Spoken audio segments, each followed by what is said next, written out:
राम राम हरे कृष्ण कृष्ण कृष्ण हरे राम राम राम हरे कृष्ण कृष्ण कृष्ण हरे राम राम राम हरे कृष्ण कृष्ण कृष्ण हरे राम हरे कृष्ण कृष्ण हरे राम राम हरे कृष्ण कृष्ण कृष्ण हरे राम हरे कृष्ण कृष्ण कृष्ण हरे राम हरे कृष्ण कृष्ण हरे राम हरे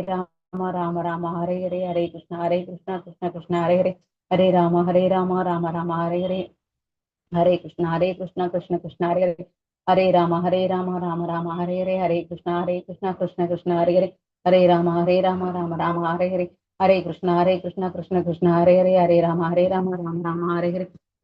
हरे कृष्ण कृष्ण कृष्ण हरे राम राम हरे।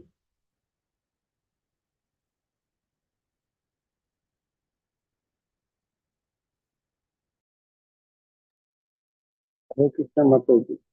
हरे कृष्ण कृष्ण कृष्ण हरे राम राम राम हरे कृष्ण कृष्ण कृष्ण हरे राम राम हरे कृष्ण कृष्ण कृष्ण हरे राम राम हरे कृष्ण कृष्ण कृष्ण हरे राम राम हरे कृष्ण कृष्ण कृष्ण हरे राम राम हरे कृष्ण कृष्ण कृष्ण हरे राम राम हरे कृष्ण कृष्ण कृष्ण हरे राम हरे कृष्ण कृष्ण कृष्ण हरे राम हरे कृष्ण कृष्ण कृष्ण हरे राम हरे कृष्ण कृष्ण कृष्ण हरे राम हरे कृष्ण कृष्ण कृष्ण हरे राम हरे कृष्ण कृष्ण कृष्ण हरे राम हरे कृष्ण कृष्ण कृष्ण हरे राम राम हरे कृष्ण कृष्ण कृष्ण हरे राम राम हरे कृष्ण कृष्ण कृष्ण हरे राम हरे कृष्ण कृष्ण कृष्ण हरे राम हरे कृष्ण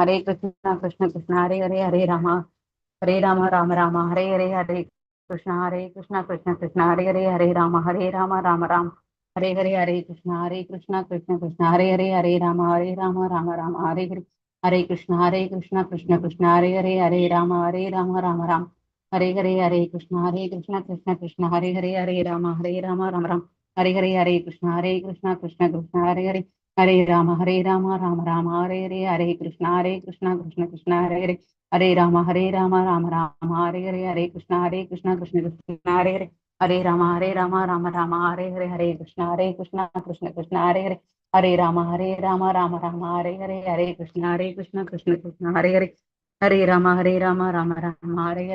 कृष्ण कृष्ण कृष्ण हरे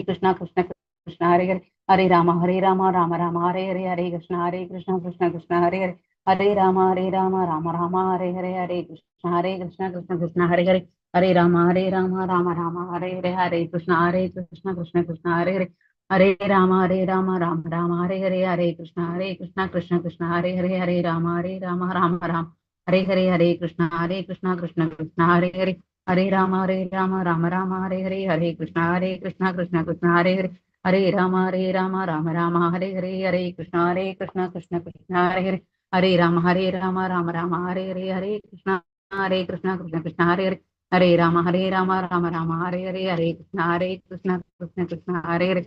राम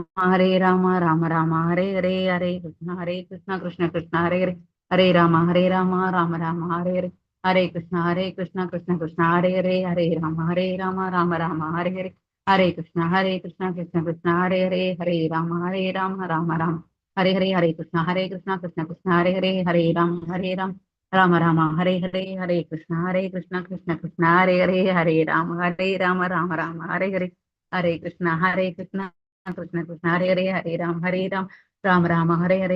कृष्ण कृष्ण हरे राम हरे कृष्ण कृष्ण कृष्ण हरे राम हरे कृष्ण कृष्ण कृष्ण राम हरे कृष्ण कृष्ण कृष्ण हरे राम हरे कृष्ण कृष्ण कृष्ण हरे राम हरे कृष्ण कृष्ण कृष्ण हरे कृष्ण कृष्ण कृष्ण हरे कृष्ण कृष्ण कृष्ण हरे कृष्ण कृष्ण कृष्ण हरे राम हरे कृष्ण कृष्ण कृष्ण हरे कृष्ण कृष्ण कृष्ण हरे राम हरे कृष्णा कृष्ण कृष्ण हरे राम हरे कृष्णा कृष्ण कृष्ण हरे राम हरे कृष्ण कृष्ण कृष्ण हरे राम राम राम हरे कृष्ण कृष्ण कृष्ण हरे राम राम राम हरे हरे, हरे कृष्ण कृष्ण कृष्ण हरे हरे, हरे राम राम हरे हरे कृष्ण कृष्ण कृष्ण हरे हरे, हरे राम राम हरे हरे कृष्ण कृष्ण कृष्ण हरे हरे राम राम हरे कृष्ण कृष्ण हरे हरे राम राम हरे कृष्ण कृष्ण हरे राम हरे कृष्ण कृष्ण हरे राम राम हरे कृष्ण कृष्ण हरे राम हरे कृष्ण कृष्ण हरे राम हरे कृष्ण कृष्ण हरे राम हरे कृष्ण कृष्ण हरे राम हरे कृष्ण कृष्ण हरे राम हरे कृष्ण कृष्ण हरे राम हरे कृष्ण कृष्ण हरे राम हरे कृष्ण कृष्ण हरे राम राम हरे कृष्ण कृष्ण हरे राम हरे कृष्ण कृष्ण हरे राम राम हरे कृष्ण कृष्ण हरे राम राम हरे कृष्ण कृष्ण हरे राम राम हरे कृष्ण कृष्ण हरे राम राम हरे कृष्ण कृष्ण हरे राम राम हरे कृष्ण कृष्ण हरे राम राम हरे कृष्ण कृष्ण हरे राम हरे कृष्ण कृष्ण हरे राम हरे कृष्ण कृष्ण हरे राम हरे कृष्ण कृष्ण हरे राम हरे कृष्ण कृष्ण हरे राम हरे कृष्ण कृष्ण हरे राम राम हरे कृष्ण कृष्ण हरे राम राम हरे कृष्ण कृष्ण हरे राम राम हरे कृष्ण कृष्ण हरे राम हरे कृष्ण कृष्ण हरे राम हरे राम हरे कृष्ण कृष्ण हरे राम हरे कृष्ण कृष्ण हरे राम हरे कृष्ण कृष्ण हरे राम हरे कृष्ण माता जी। हरे कृष्णा माता जी। हरे कृष्ण माता जी। हरे कृष्णा प्रभु जी। எத்தனை ரவுண்ட் வாசிக்கிறீங்க சொல்லிட்டு இருக்கீங்க மாதாஜி?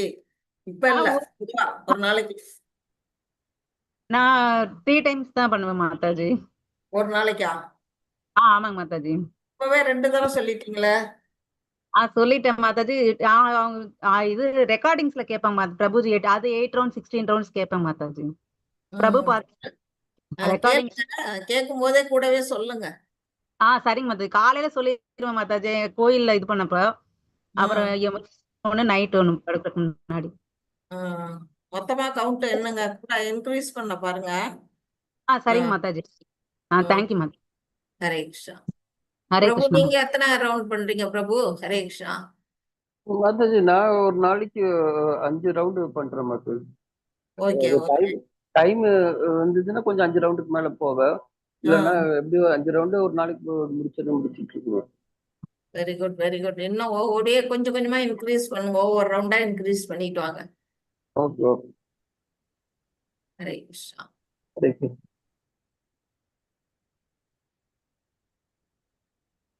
எல்லாருமே சான் பண்றீங்கன்னு நினைக்கிறேன். மத்த டிவோட்டிஸ் எல்லாமும் எல்லாம் எவ்வளவு ரவுண்ட் பண்றீங்கன்னு எனக்கு தெரியாது. பண்றேன் மாதாஜி. நான் 3 தடவை பண்றேன். சாட்டர்டே அன்னைக்கு நான் 5-6 தடவை பண்ணுவேன். டெய்லியுமே 5-6 தடவை பண்ண பாருங்க. பண்றேன் மாதாஜி. நான் சாட்டர்டே அன்னைக்கு இஸ்கான் டெம்பிளுக்கு போயிடுவேன். ஒரு 12:30 மணிக்கு போனோம்னா 2:30 மட்டும் அந்த பூஜை பண்ற மட்டும் அங்கதான் இருப்பேன். அங்கதான் இருப்பேன். அங்க ஒரு 2 சாப்டர் படிப்பேன். அப்புறம் ஒரு 4 ரவுண்டு 3 ரவுண்டு வந்து ஹரே கிருஷ்ணா மகாமந்திரத்தை ஜபிப்பேன். அங்கதான் இருப்பேன். ஒரு சில சமயம் என்ன வந்து தீபாவளி காட்ட சொல்றாங்க, நான் காட்டியிருக்கேன் வெளியில எல்லாம். எந்த கோயில்ல பிரபு? இங்க பெரம்பூர் இஸ்கான் டெம்பிள். அப்படியா? ரொம்ப ம். ரொம்ப பாக்கியமாச்சு. அதெல்லாம் கிடைக்கிறதுக்கு அரிதானது. ஆமா மாதாஜி. ஆமா. ம். அங்க ஓ, மாதாஜி எல்லாம் பூ தொட்டுட்டு இருப்பாங்க. எல்லாரையும் எனக்கு தெரிஞ்சு போச்சு இப்போ அவங்களுக்கு எல்லாம் என்ன பெரம்பூர் இஸ்கான்ல தான் ஜெயமகாலட்சுமின்னு ஒரு டிவோட்டி வராங்க, தெரியுமா? பேர் தெரியாது மாதாஜி. நான் பேர் தெரியாம தான் பழகிட்டு இருக்கேன். ஜெயமகாலட்சுமின்னு ஒரு டிவோட்டி வராங்க. அவங்க என்னோட ஒன்னா கிளாஸ் படிக்கிறவங்க, பக்தி வைபா படிக்கிறாங்க. நீங்க ஜெய பேசி மகாலட்சுமியா? ஆமா நான் கேட்டு கேட்கிறேன் வச்சு. மாதாஜி. நான் ம். இந்த சனிக்கிழமை போறபோது கேட்கறேன். பெரம்பூர் இஸ்கான்ல தான் இருக்காங்க அவங்க. ஓகே. நிறைய சேவை பண்ணுவாங்க.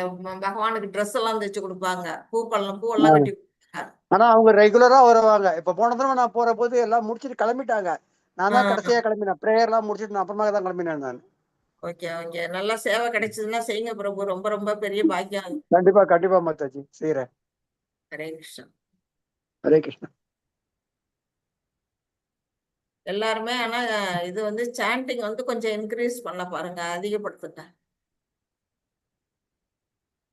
மாதாஜி முதல்ல வந்து மார்னிங் செய்யாம இருந்தேன். மார்னிங் வந்து பிரேயர் நான் பண்ணுவேன்.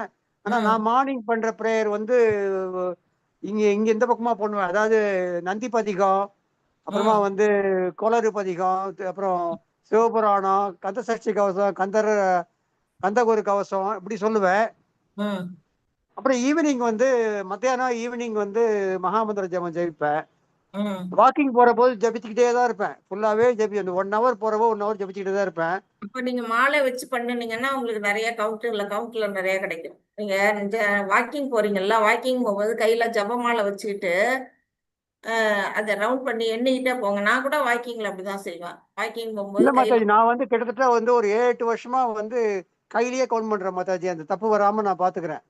பண்றீங்க பிரபு. ஆனா வந்து கையில பண்றதை விட மாலையில பண்றது இன்னும் வந்து பவர் கூட. Okay okay. அதனால மாலை வச்சு பண்ணுங்க. உங்களுக்கு எத்தனை மாலை பண்ணுனீங்கிறது கவுண்ட்டும் கிடைக்கும்.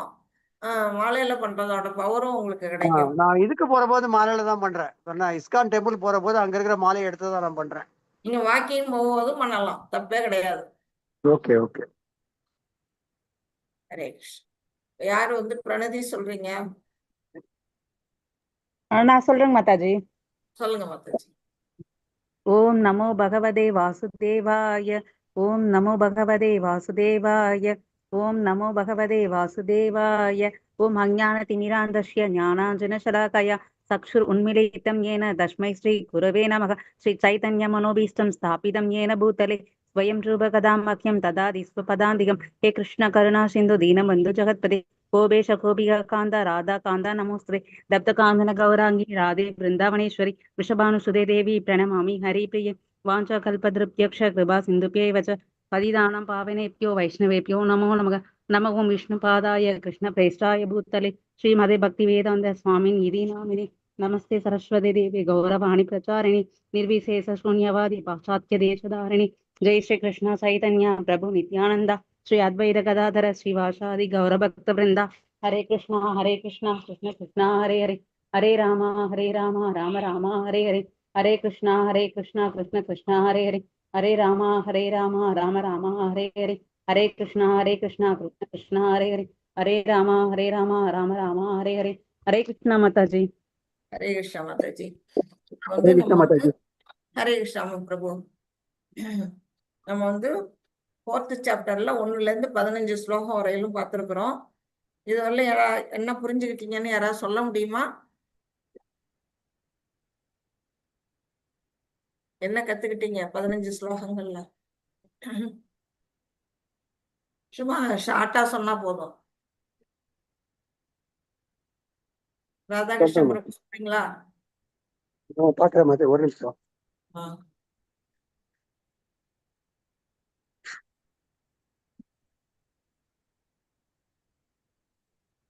சொல்றாரு மாதாஜி. அவரு கிருஷ்ண பரமாத்மா சொல்றாரு, இந்த இந்த பகவத்கீதையை நான் முதல்ல வந்து விஸ்வான் சூரிய பகவானுக்கு தான் சொல்றேன். சூரிய பகவான் வந்து இஷ்குவா வந்து மனுவுக்கும் சொல்றாரு. அந்த மனு வந்து ராமர், அப்புறம் இவரு அந்த பொய்யே சொல்ல மாட்டாரு மாதாஜி, அவரு ஹரிச்சந்திரனோட வம்சத்துல வரவங்க எல்லாம் இவங்க தான். அவங்க சொல்றேன். அப்புறம் இவர் கேக்குறாரு, நீ சூரியன் எப்பயோல இருந்து இருக்கு, நீ இப்பதான் இருக்க. அர்ஜுனன் கேக்குறான், நீ இப்பதான் இருக்க, நீ உன்னை எப்படி அவருக்கு சொல்ல முடியும் அப்படிங்கிறான். அது வந்து நான் அப்பதான் அவர் சொல்றாரு, நான் என்னைக்குமே இருக்கேன், நீ என் கூட தான் இருக்கேன்னா உனக்கு தெரியல, எனக்கு தெரியுது. நீ முன் செய்த முன் ஜென்ம இதெல்லாம் எனக்கு தெரியும், உனக்கு தெரியல. நீ வந்து பௌதீக உலகத்துல இருக்கிறதுனால உனக்கு வந்து அதெல்லாம் கண்டுபிடிக்க முடியாதுன்னு நம்ம சொல்றாரு. அது ஒண்ணு அதுல இருந்து என்ன தெரிஞ்சுக்கிறோம் நம்ம? வேஸ்வானுக்கு தெரிஞ்சுன்னா வந்து உலகம் ஆரம்பிக்கிற போதே வந்து பகவத்கீதை வந்து நமக்கு கிடைக்கப்பட்டது. ஆனா அது காலப்போக்கில் வந்து நிறைய பேர் அதை விட்டுட்டாங்க. திருப்பியும் வந்து அர்ஜுனன் மூலமா நமக்கு கிடைச்சிருக்கு அப்படின்னு தெரிஞ்சுக்கிறோம் மாதாஜி. அப்ப மிக மிக பழமையானது இந்த விஞ்ஞானம் அப்படிங்கறத நம்ம தெரிஞ்சுக்கிறோம் இல்லையா? ஆமா மாதாஜி, ஆமா. அப்புறம் வேற என்ன பார்த்தோம்? கிருஷ்ணர் வந்து எதுக்காக தோன்றுகிறார் அப்படிங்கறதெல்லாம் பார்த்தோம் இல்லையா? எதுக்காக தோன்றுகிறார், எப்போ தோன்றுகிறார், என்னத்துக்காக தோன்றுகிறார், அவர் தோன்றுவதை நம்ம தெரிஞ்சுக்கிறதுனால நமக்கு என்ன லாபம், அதெல்லாம் பார்த்தோம் இல்லையா? ஆமா மாதாஜி. அப்படி நிறைய விஷயங்களை நம்ம வந்து பார்த்துக்கிட்டு இருக்கிறோம். இப்ப வந்து அடுத்தது வந்து செயல்களின் விளைவுகளை அகற்றுதல். அது மட்டும் இல்ல, அதுக்கப்புறமா அவர் சொல்றாரு, எப்பெல்லாம் வந்து தர்மம் மயங்கி அதர்மம் தலை தூக்குதோ அப்பெல்லாம் நான் பிறப்பெடுத்து வருவேன் அப்படின்னு ஒரு அர்த்தம் சொல்றாரு இல்லையா? அதுக்கப்புறமா பக்தர்களை காத்து துஷ்டர்களை அழித்து தர்மத்தின் கொள்கைகளை மீண்டும் நிலைநிறுத்துவதற்காக நானே யுகந்தோறும் தோன்றுவேன் அப்படின்னு சொல்றாரு. எனது தோற்றமும் எனது செயல்களும் வந்து திவ்யமானவை என்று எவன் அறிகிறானோ அவன் இந்த உடலை விட்டு பின் மீண்டும் இப்பௌதீக உலகத்தில் பிறவி எடுப்பதில்லை அப்படின்னு சொல்றாரு. அதுதான் பயன், அதுதான் நமக்கு கிடைக்க பிரயோஜனம். அது எல்லாமே பார்த்தோம் இல்லையா நம்ம? ஆமா மாதாஜி. இப்ப நாம வந்து செயல்களை பத்தி நம்ம பார்க்க போறோம். எப்படி வந்து செயல்கள்ங்கிறது வந்து எப்படி வந்து புரிஞ்சுக்க முடியாத விஷயம். நம்ம செய்வோம், அது சாதாரணமா நம்ம செய்யறோம்னு நினைச்சுக்குவோம். ஆனா அந்த செயல்களோட விளைவுகள் எப்படி இருக்கும்னா அதிபயங்கரமா இருக்கும். சாதாரணமா தானே நான் செஞ்சேன்னு நம்ம வந்து அது பாவம்னு தெரியாமையே செய்வோம், புண்ணியம்னு தெரியாமலே செய்வோம். ஆனா எது செஞ்சாலும் அந்த செயல்களுக்கு வந்து என்ன கிடைக்குது, பின் விளைவு இருக்குது.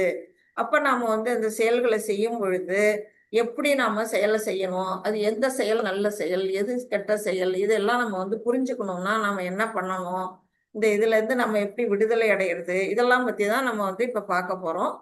4.16 இருந்து நம்ம ஆரம்பிக்கிறோம். யார் ஸ்லோகம் வாசிக்கிறீங்க?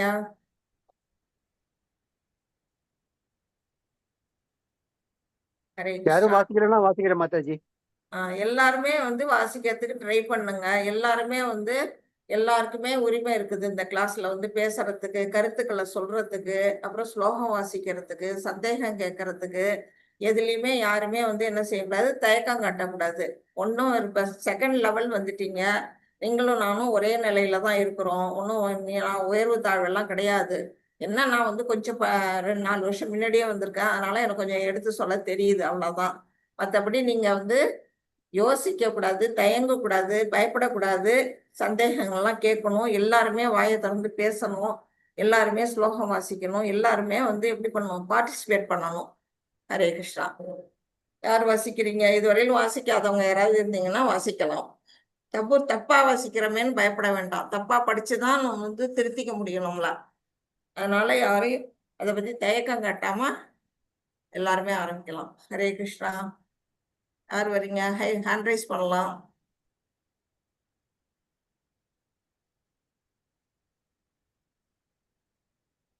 என்ன அமைதியா இருக்கீங்க? நீங்க படிக்கலன்னா ராதாகிருஷ்ணன் பிரபு, சுபஸ்ரீ மாதாஜி எல்லாம் படிச்சுட்டு போயிடுவாங்க.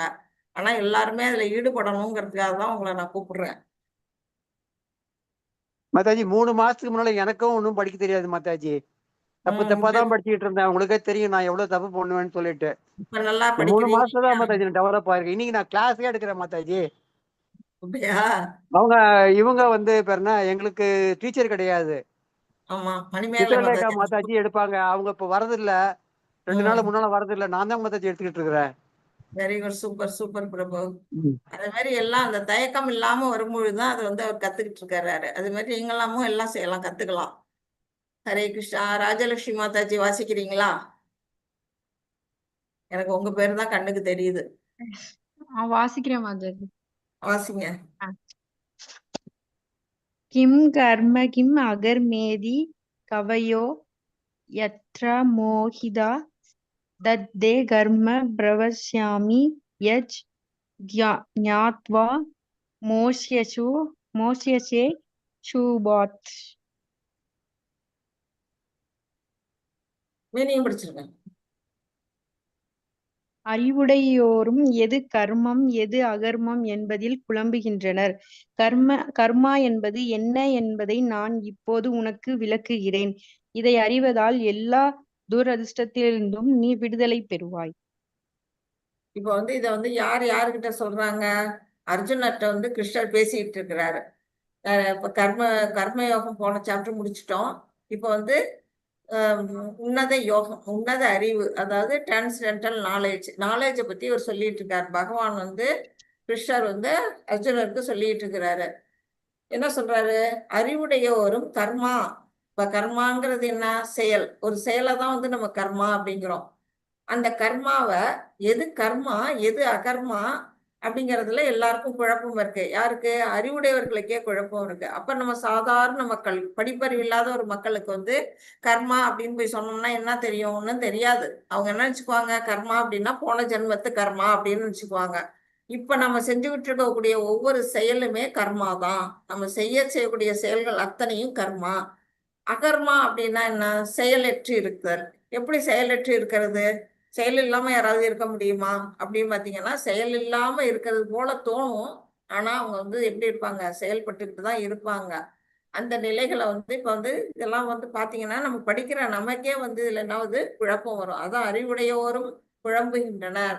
ஏன்னா அது ரொம்ப நுணுக்கமானது, நுண்மையானது. அதை புரிஞ்சுக்கிறது ரொம்ப ரொம்ப கடினமானது. அதை பற்றிய விஷயங்களை நான் இப்போ உனக்கு சொல்றேன் அப்படின்னு பகவான் சொல்றாரு. இதை அறிவதால் எல்லா துரதிர்ஷ்டங்களிலும் நீ விடுதலை பெறுவாய்.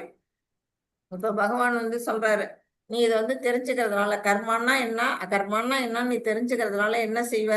உன்னுடைய பாவ விளைவுகள்லாம் நீ விடுபடுவாய் அப்படிங்கிறாரு. ஏன்னா ஏன் பாவ விளைவுகள் விடுபடும்? நாம கர்மத்தை செய்யும் பொழுது அதுல பலன் கிடைக்கும். பாவமோ புண்ணியமோ நம்ம செய்வோம். ஆனா அகர்மா செய்யும் பொழுது என்ன ஆகும்னா, பாவ விளைவுகளோ நல்ல விளைவுகளோ நம்மளை அண்டாது, நம்மளை விட்டுடும். ஏன் அப்படின்னா அகர்மா அது செயலின்மை. செயலின்மைன்னா என்ன? நாம செய்யக்கூடிய செயல்கள் எல்லாம் பகவானுக்கு அர்ப்பணிச்சு செய்வது. அப்படி செய்யும் பொழுது அதோட விளைவுகள் நம்மை பாதிக்காது. அதுல இருந்து நம்ம என்ன செய்யலாம்? விடுதலை அடைவோம். அதை பத்தி தான் இப்ப பகவான் விளக்கம் கொடுக்கிறாரு. அது பின்னாடி இன்னும் டீட்டெயிலா வரும். இப்ப அடுத்த 17 படிங்க மாதாஜி. படிக்கிறேன் மாதாஜி. கர்மணோ யபி போத்தவ்யம் விகர்மண அகர்மண சபோத்தவ்யம் அகனா கர்மணோ கதி. செயல்களின் நுணுக்கங்களை உணர்வது மிக கடினம். எனவே கர்மம் என்பது என்ன, விகர்மம் என்பது என்ன, அகர்மம் என்பது என்ன என்பதை தெளிவாக அறிந்து கொள்ள வேண்டும். இப்ப பகவான் என்ன சொல்றாரு? 3 விதமான செயல்களை பத்தி சொல்றாரு. ஒண்ணு கர்மா, இன்னொன்னு அகர்மா, இன்னொன்னு விகர்மா. இப்ப இந்த 3 விஷயங்கள் இருக்கு. இதோட நுணுக்கம், இதுக்கு நிறைய உள்ளுக்குள்ள நுணுக்கமான விஷயங்கள் இருக்குது. இதை 3க்கு என்ன டிஃபரன்ஸ் அப்படிங்கறது புரிஞ்சுக்கிறது தான் சாதாரணமா இதை நம்ம படிக்கலன்னா இதோட நுணுக்கத்தை பத்தி நமக்கு தெரியவே தெரியாது. நம்ம செய்யக்கூடிய செயல்களை நம்ம செஞ்சுக்கிட்டே இருப்போம். ஆனா அது நம்ம கர்மாவில செய்யறோமா விகர்மாவில செய்யறோமா அகர்மாவில செய்யறோமாங்கிறது நமக்கு தெரியாது. அதை பத்தி நான் இப்ப உங்களுக்கு விளக்கம் கொடுக்குறேன், உனக்கு சொல்றேன் அப்படின்னு பகவான் சொல்றாரு. கர்மான்னா என்ன? செயல். அது ஒரு செயல் கர்மா. விகர்மான்னா என்ன? தடை செய்யப்பட்ட செயல். எது தடை செய்யுது? வேதங்கள் சாஸ்திரங்கள் தடை வச்சிருக்கு. என்னென்ன செயல்களை செய்யக்கூடாது அப்படின்னு தடை விதிக்கப்பட்ட செயல்கள் தான் விகர்மால வருது. அது போல அகர்மான்னா என்ன அப்படின்னா செயலின்மை. செயலின்மைன்னா என்ன? செயல் செய்வோம், ஆனா அது நமக்காக செய்ய மாட்டோம். அது பகவானுக்கு அர்ப்பணிச்சு செய்வோம். அதுதான் அகர்மா. இதை பற்றி நீ தெரிஞ்சுக்கோ அப்படின்னு பகவானுங்க சொல்றாங்க. இப்ப இங்க 3 விதமான கர்மத்தை பத்தி அதுக்கான உதாரணங்களை இங்க அழகா கொடுத்துருக்குறாங்க. ஒருத்தவங்க ஃபர்ஸ்ட் பாத்தீங்கன்னா விகர்மவாதி. இவர் தான் விகர்மவாதி. இவர் என்ன செய்யறாரு? வேதங்களை ஃபாலோ பண்ணல. வேதங்கள்ல என்ன சொல்லியிருக்கிறாங்க? மாமிசம் உண்ணக்கூடாது அப்படிங்கிறத சொல்லியிருக்கிறாங்க. ஆனா அவர் என்ன வச்சிருக்கிறாரு? தட்டுல மாமிச உணவு வச்சிருக்கிறாரு. அதனால அவருடைய அதுக்கு அவருக்கு கிடைக்கக்கூடிய விளைவு என்ன அப்படின்னா, மறுஜென்மம் அவரு என்ன செய்ய போறாரு? எந்த மிருகத்தை அவர் அடிச்சு சாப்பிட்றாரோ அந்த மிருகமா பிறவி எடுப்பார். அதுதான் கீழான உயிரினங்களாக மறுபிறப்பு எடுக்கும் ஆபத்து.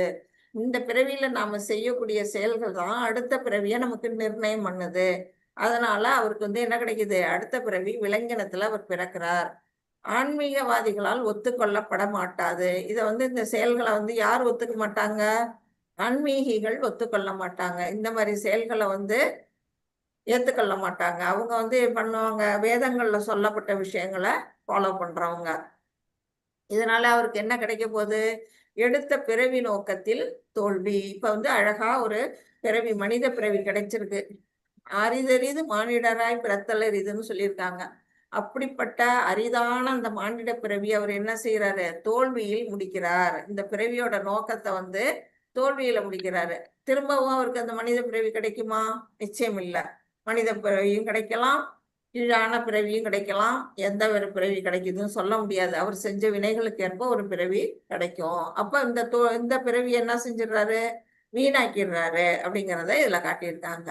அடுத்தது இங்க கர்மவாதி. கர்மவாதி என்ன செய்யறாங்க? பக்தியில இருக்கிறவங்க, பயபக்தியோட இருப்பாங்க, சுவாமி கும்பிடுவாங்க, வேதங்களை ஃபாலோ பண்றாங்க.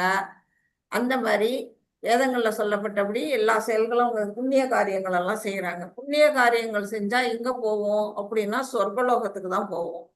சொர்க்கலோகம் மற்றும் உபதேவதைகளின் உலகத்தை அவர்கள் வந்து இறந்த பின்னால சென்றடைகிறார்கள். சரி, சொர்க்கத்துக்கு போறாங்க செஞ்ச புண்ணியத்தினால. அங்கேயே இருந்துட்டு அப்படியே வந்து பகவானுடைய உலகத்துக்கு போயிடுவாங்களா அப்படின்னா நிச்சயம் இல்லை. அங்க இருந்தபடியும் அவங்க சுகங்களை மட்டுமே அனுபவிச்சுக்கிட்டு இருந்தாங்கன்னா திரும்பவும் என்ன செய்வாங்க? இந்த ஜட உலகத்துல வந்து மறுபடியும் பிறவி எடுப்பார்கள். அப்படின்னு அவங்களுக்கு என்ன செய்யுது? மறுபிறவிங்கிறது கிடைக்குது. மறுபிறவி இவங்களாட்டம் இல்லாம ஓரளவுக்கு நல்ல பிறவி கிடைக்கும், அவ்வளவுதான். மற்றபடி மறுபிறவிங்கிறது உண்டு. அடுத்தது ஞானி. ஒரு ஞானியா இருக்கவங்க என்ன செய்வாங்க? அவங்களுக்கு என்ன தெரியும்னா ஆத்ம தத்துவம். ஆத்ம தத்துவம்னா என்ன? நம்ம வந்து உடல் வேற, ஆன்மா வேற. நம்ம இந்த உடல் வந்து இங்க இருக்க உலகத்துல இருக்கக்கூடியதெல்லாம் வந்து அனுபவிக்கிறதுக்காக இந்த உடல் கொடுத்துருக்காங்க. ஆனா நம்ம ஆன்மா என்ன செய்யணும்? ஆன்மா வந்து மேலுலகத்துக்கு போக வேண்டியது. அது இங்க வந்து திரும்பவும் பிறவி எடுக்கிறதுக்காக ஏற்பட்டது இல்லை. அப்ப வந்து அந்த ஆன்மா வந்து உயர்ந்த நிலைக்கு போகணும்னா அந்த ஆன்மாவுக்கு என்ன செய்யணும், அதுக்கான வேலைகள் என்ன அப்படிங்கிறத உணர்ந்தவங்க யாரு அப்படின்னா ஞானிகள். அப்படிப்பட்ட நிலை அதை உணர்ந்து அதுக்கான விளைவுகள், அதுக்கான செயல்களை அவங்க செயல்படுவாங்க. என்ன செய்வாங்க? பக்தி தொண்டுல ஈடுபடுவாங்க. அந்த மாதிரி செய்யறதுனால மறு உலகம் வந்து நமக்கு வந்து இந்த பிறவில நம்ம பாவம் பண்ணா அடுத்த பிறவி கிடைக்கும். அதனால மறுபிறப்போட மறுபிறவி இல்லாம இருக்கிறதுக்கு நாம என்ன செய்யணும் அப்படிங்கறத அவங்க உணர்ந்தவங்க. அதனால அவங்க யாருல? விகர்மவாதி, கர்மவாதி, ஞானி. இந்த 3 நிலைகள்ல ஞானி வந்து மிக உயர்ந்த நிலையில இருக்கிறான் அப்படின்னு இங்க சொல்லப்படுது. கேக்குதா மாதாஜி? ஏதாவது கேட்கலன்னா சொல்லிடுங்க. கேக்குதுங்க மாதாஜி. ஓகே, ஹரே கிருஷ்ணா. அது மாதிரி இந்த 3 நிலைகள்ல ஞானி உயர்ந்தவன் அப்படின்னு பகவான் வந்து சொல்றாங்க. இப்ப இந்த கர்மா விகர்மா கர்மா பத்தி நமக்கு ஒன்றும் புரியாது. புரியாதப்ப நம்ம என்ன செய்யணும்? ஒரு விடுதலை பெற்ற ஆத்மா, அதாவது யார் விடுதலை பெற்ற ஆத்மாக்கள்? இப்ப வந்து இங்க உதாரணமா இங்க பிரபுபாதாவை கொடுத்துருக்குறாங்க. பிரபுபாதா யாரு? நம்மளுடைய ஒரு எமினன்ட் சிக்ஷா குரு. அந்த குருவை வந்து நம்ம வாழ்க்கையில ஃபாலோ பண்ணணும். நம்ம குரு வந்து நமக்கு புஸ்தகம் எழுதி வச்சிருக்கிறாங்க. பகவத்கீதையில வந்து பகவான் சொன்ன அந்த ஸ்லோகங்களுக்கு விளக்க உரை பற்பட்டெல்லாம் எழுதி வச்சிருக்கிறாங்க. அதை படிச்சு அதுல என்ன சொல்லி இருக்கிறாங்களோ அதை நம்ம வாழ்க்கையில வந்து கடைபிடிக்கணும். அப்போ வந்து நம்ம என்ன செய்வோம்? இதுல என்ன சொல்லி இருக்கிறாங்களோ அதுபடிதான் நம்ம வாழ்க்கையை வாழணும் அப்படிங்கிறத நம்ம வந்து புரிஞ்சுக்குவோம். இல்லைன்னா இதை படிக்கலைன்னா ஒரு குருவை வந்து நம்ம ஃபாலோ பண்ணலைன்னா நம்ம என்ன செய்வோம்? குழம்பி விடுவோம், குழப்பத்துக்கு ஆளாவோம். நம்ம வந்து எதை செய்யணும் செய்யக்கூடாதுங்கிற நிலை தெரியாம நம்ம வந்து தப்பு தப்பா நம்ம வாழ்க்கையில வாழ்வோம். இவங்களை பாகுபடுத்தி அறிய வேண்டும். எதை? நம்ம வந்து கர்மா செயல், அதாவது கர்மான்னா என்ன? வேதங்களால அங்கீகரிக்கப்பட்ட செயல்கள் எல்லாமே கர்மா. நம்ம வந்து வேதங்களை படிக்க முடியுமா நம்மளால? நிச்சயமா முடியாது. வேதங்களை படிக்கிற அளவுக்கு நமக்கு அந்த ஞானம் கிடையாது. நம்ம அந்த சான்ஸ்கிரிட் ஞானம் நமக்கு கிடையாது. அதுக்கு நாம என்ன செய்யணும்? பகவத்கீதை பாகவதத்துல அதே வேத கருத்துக்களை தான் எடுத்து உரைக்கிறாங்க. அதை படிச்சு நம்ம ஒரு குரு மூலமா அதை நம்ம கத்துக்கும் பொழுது வேதங்கள்ல என்ன சொல்லி இருக்கிறாங்க அப்படிங்கிறது நமக்கு தெரிய வரும். எந்தெந்த செயல்களை செய்யலாம், செய்யக்கூடாது அப்படின்னு நமக்கு தெரிய வரும். அப்ப வேதங்கள்ல சொல்லப்பட்ட செயல்கள் நம்ம செய்யும் பொழுது நம்ம கர்மாவில ஈடுபடுகிறோம். அதே வந்து விகர்மா. விகர்மான்னா என்ன? வேதத்திற்கு எதிரான செயல். வேதங்கள்ல எதெல்லாம் செய்யக்கூடாதுன்னு சொல்லியிருக்காங்களோ அது ஆப்போசிட்டா அதுல போய் செய்வாங்க. இப்போ வந்து மாமிசம் உண்ணக்கூடாது, சூதாடக்கூடாது, பிற பெண்களை தொடக்கூடாது, போதை மருந்துக்கு அடிமையாக கூடாது அப்படின்னெல்லாம் சொல்லியிருக்கிறாங்க. அதை போய் செய்யறவங்க என்ன? விகர்மா செய்யறாங்க. அப்போ வந்து அவங்க வந்து பாவத்துல ஈடுபடுறாங்க அப்படிங்கிறது நமக்கு தெரியுது. அடுத்தது 3வதா வந்து செயலின்மை. அகர்மா பத்தி சொல்லியிருக்கு. அகர்மால என்ன? அகர்மான்னா என்ன? வேதங்களில் குறிப்பிடப்பட்டுள்ள ஆன்மீக செயல்கள். இது வந்து ஃபர்ஸ்ட் கர்மாங்கிறது அங்கீகரிக்கப்பட்டது. இதெல்லாம் நீ செய்யலாம் அப்படின்னு வந்து அங்கீகாரம் கொடுத்துருக்குறாங்க. நமக்கு வந்து ஒரு உறுதி கொடுத்துருக்காங்க, இந்த மாதிரி செயல்களை நீ செய்யலாம் அப்படின்னு.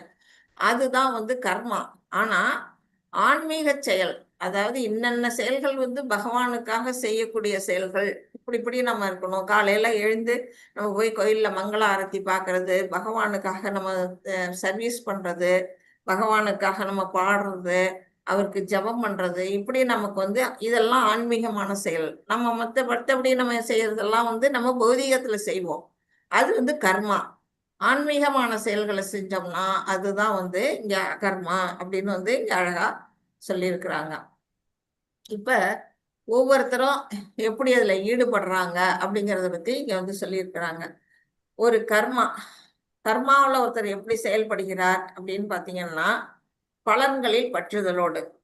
நம்ம செய்யக்கூடிய பலன்கள், இப்ப நம்ம வந்து இப்ப வேலைக்கு போறோம், அதுல வந்து பலன் வந்து என்ன கிடைக்குது? பொருள் ஈட்டுறோம், நமக்கு சம்பளம் கிடைக்குது. அந்த சம்பளத்தை நம்ம குடும்பத்துக்காக நமக்காக நம்ம செலவு பண்ணிக்கிறோம். இது வந்து அந்த அந்த பலனை எதிர்நோக்கி தான் நம்ம வேலைக்கே போறோம். இல்லைன்னா நம்ம வேலைக்கே போக மாட்டோம். ஒருத்தருக்கு ஒரு பொருள் கொடுத்தா கூட அதை வந்து அவங்க நம்மளை வந்து பாராட்டணும் அப்படின்னு நினைச்சு நம்ம செஞ்சோம்னா நாம வந்து என்ன செய்யறோம்? கர்மாவுல ஈடுபடுகிறோம் அப்படிங்கிறத தெரிஞ்சுக்கணும். அவங்க அணுகுமுறை எப்படி இருக்கு அப்படின்னா, அவங்க சாஸ்திரப்படிதான் அணுகுமுறை. இப்போ இப்ப வந்து வேலைக்கு போறது, சம்பாதிக்கிறதுங்கிறது சாஸ்திரத்துல தடை இல்லை. ஒருத்தருக்கு தானம் கொடுக்கறது சாஸ்திரத்துல தடை இல்லை. எல்லாமே அவங்க சாஸ்திரப்படி செய்யறாங்க. அந்த அணுகுமுறையில அவங்க கர்மா செய்யறாங்க. அதனால வரக்கூடிய பலன் என்ன அப்படின்னா புண்ணிய பலன்கள். அதுதான் வந்து பௌதிக பலன். அது வந்து புண்ணிய பலன் தான் வந்து கர்மா செய்யறவங்களுக்கு கிடைக்குது. அதே ஒரு விகர்மா செய்யறவங்க எப்படி செயல்பாட்டுல இருக்கிறாங்க அப்படின்னா, அவங்களும் பலன்கள்ல பற்றுதலோட தான் செய்யறாங்க. கர்மவாதியும் பலன்கள்ல பற்றுதல் வச்சு செய்யறான், விகர்மவாதியும் பலன்கள்ல பற்று வச்சு செய்யறான். இது ரெண்டு பேருக்குமே வந்து ஒன்னா மேட்ச் ஆகுது. ஆனா அவங்களுடைய அணுகுமுறை எப்படி இருக்கு அப்படின்னு பாத்தீங்கன்னா, இவங்க சாஸ்திரத்துக்கு என்ன சொல்லியிருக்கிறாங்களோ அதுபடி செய்வாங்க. இவங்க வந்து சாஸ்திரத்துல விரோதமாக, சாஸ்திரங்கள்ல சொல்லப்படாத விஷயங்கள்ல ஈடுபடுவாங்க. இதுதான் கர்மாவுக்கும் அகர்மாவுக்கும் உள்ள டிஃபரன்ஸ்.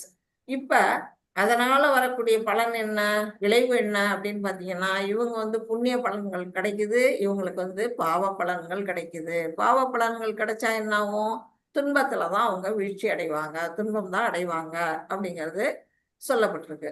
அடுத்தது அகர்மா செய்யறவரு எப்படி செயல்படுறாரு அப்படின்னா, இப்ப நாம செய்யக்கூடியது எல்லாமே நம்ம பலனை எதிர்பார்த்து நம்ம செய்யறோம். கர்மவாதியும் விகர்மவாதியும் பலனா நமக்கே வேணும் அப்படின்னு நம்ம செயல்படுறோம். ஆனா ஒரு அகர்மாவில செயல்படுறவங்க என்ன செய்யறாங்க? எல்லா செயல்களையும் பகவானுக்காக செய்யறாங்க, கிருஷ்ணருக்காகவே செயல்பாடு பண்றாங்க. இப்ப நம்மளுடைய இஸ்கான் டெம்பிள்ல மற்ற கோயில்ல எல்லாம் நீங்க எடுத்துக்கிட்டீங்கன்னா, அங்க இருக்கிறவங்க எல்லாம் யாருக்காக வேலை செய்யறாங்க? எதுக்காக அங்க வந்து தினம் பூஜை நடத்துறாங்க? 3:30 மணிக்கு எதுக்காக எழுந்து பகவான் அங்க அலங்காரம் பண்றாங்க? மங்கள ஆரத்தி சரியா 4:30 மணிக்கு நடத்துறாங்களே, எதுக்காக செய்யறாங்க? ஏதாவது அவங்க செய்யறவங்களுக்கு ஏதாவது பலனை எதிர்பார்த்து செய்யறாங்களா? இல்ல. எல்லாமே கிருஷ்ணரை திருப்திப்படுத்துறதுக்காக செய்யறாங்க. அதுதான் வந்து அகர்மா. அவங்களுடைய அணுகுமுறை எப்படி இருக்குது அப்படின்னு பாத்தீங்கன்னா, புலனுகர்ச்சி இல்லை. அவங்களுடைய புலன்கள் எல்லாம் அவங்க கட்டுப்பாட்டுல வச்சிருக்கிறாங்க. எந்தவித புலன் நுகர்ச்சிக்கும் அவங்க ஆசைப்படுறது இல்ல. கிருஷ்ணருக்கு சேவகர்களாக செயல்படுறாங்க. நான் வந்து யாரு, சர்வன்ட் ஆஃப் சர்வைட்டர் அப்படிங்கிற நிலையில அவங்க வந்து பகவானுக்கு சேவை செய்யக்கூடிய நிலையில தொண்டராக அவங்க இருக்கிறாங்க. அதனால அவங்களுடைய பலன் எப்படி கிடைக்கும்? நித்தியமான தெய்வீக இன்பம் அவங்களுக்கு எங்க கிடைக்குது? கோலோகம் விருந்தாவனம் போறதுக்கான வாய்ப்பு அவங்களுக்கு கிடைச்சிரும். ஏன்னா அவங்க வாழறது முழுக்க முழுக்க யாருக்காக வாழறாங்க? கிருஷ்ணருக்காகவே தன்னுடைய வாழ்க்கையை அர்ப்பணிக்கிறாங்க. அதனால அவங்க எங்க போவாங்க அப்படின்னா பகவானுடைய திருநாட்டுக்கு செல்வார்கள் அப்படின்னு வந்து சொல்லப்பட்டிருக்கு.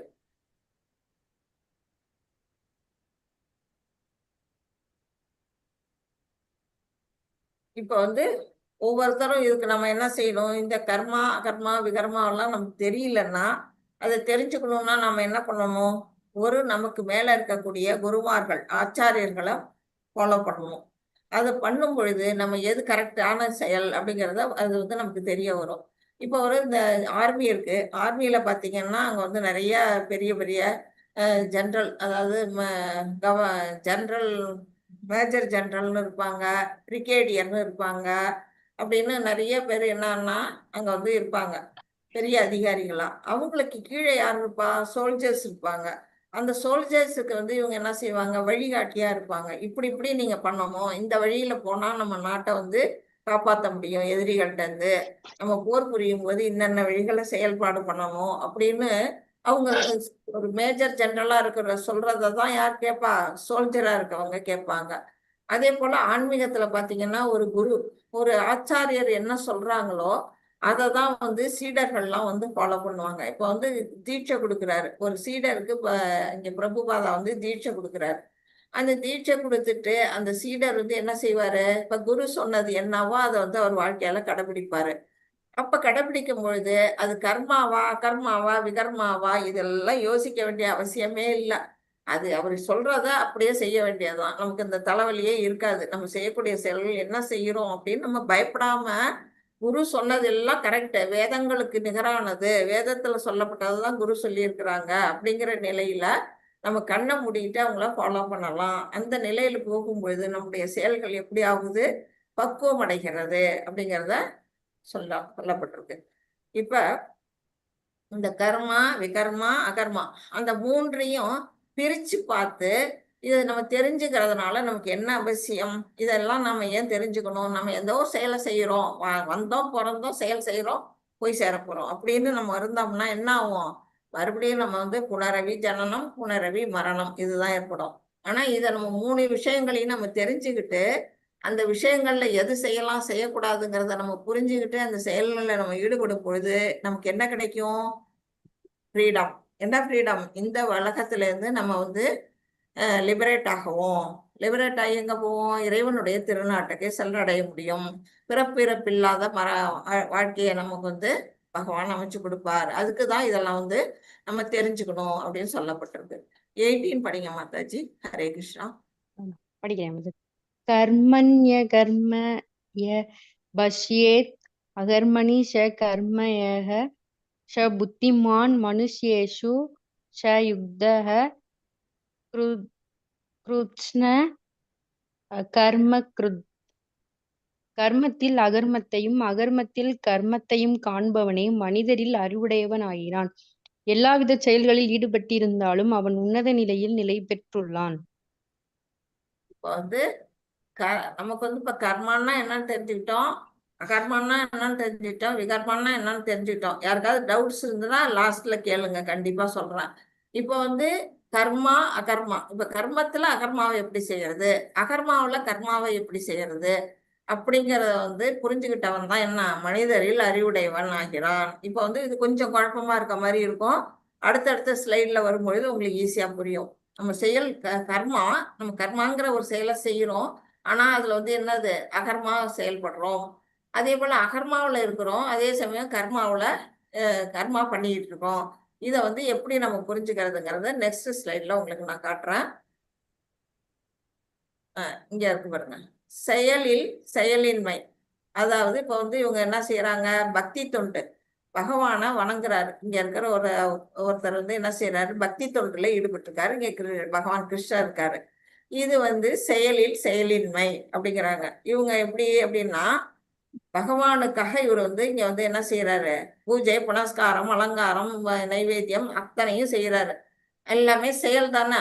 அப்ப செயல் பண்றாரு, ஆனா செயலின்மை. எப்படி செயலின்மை? தனக்காக செயல்படல. அந்த இடத்துல பக்தி தொண்டுங்கிற அந்த செயல் இறைவனுக்காக செய்யப்படுது. அப்ப வந்து அது வந்து செயலில் செயலின்மை. இப்ப கர்மாவில் அகர்மான்னா என்னன்னா இதுதான்.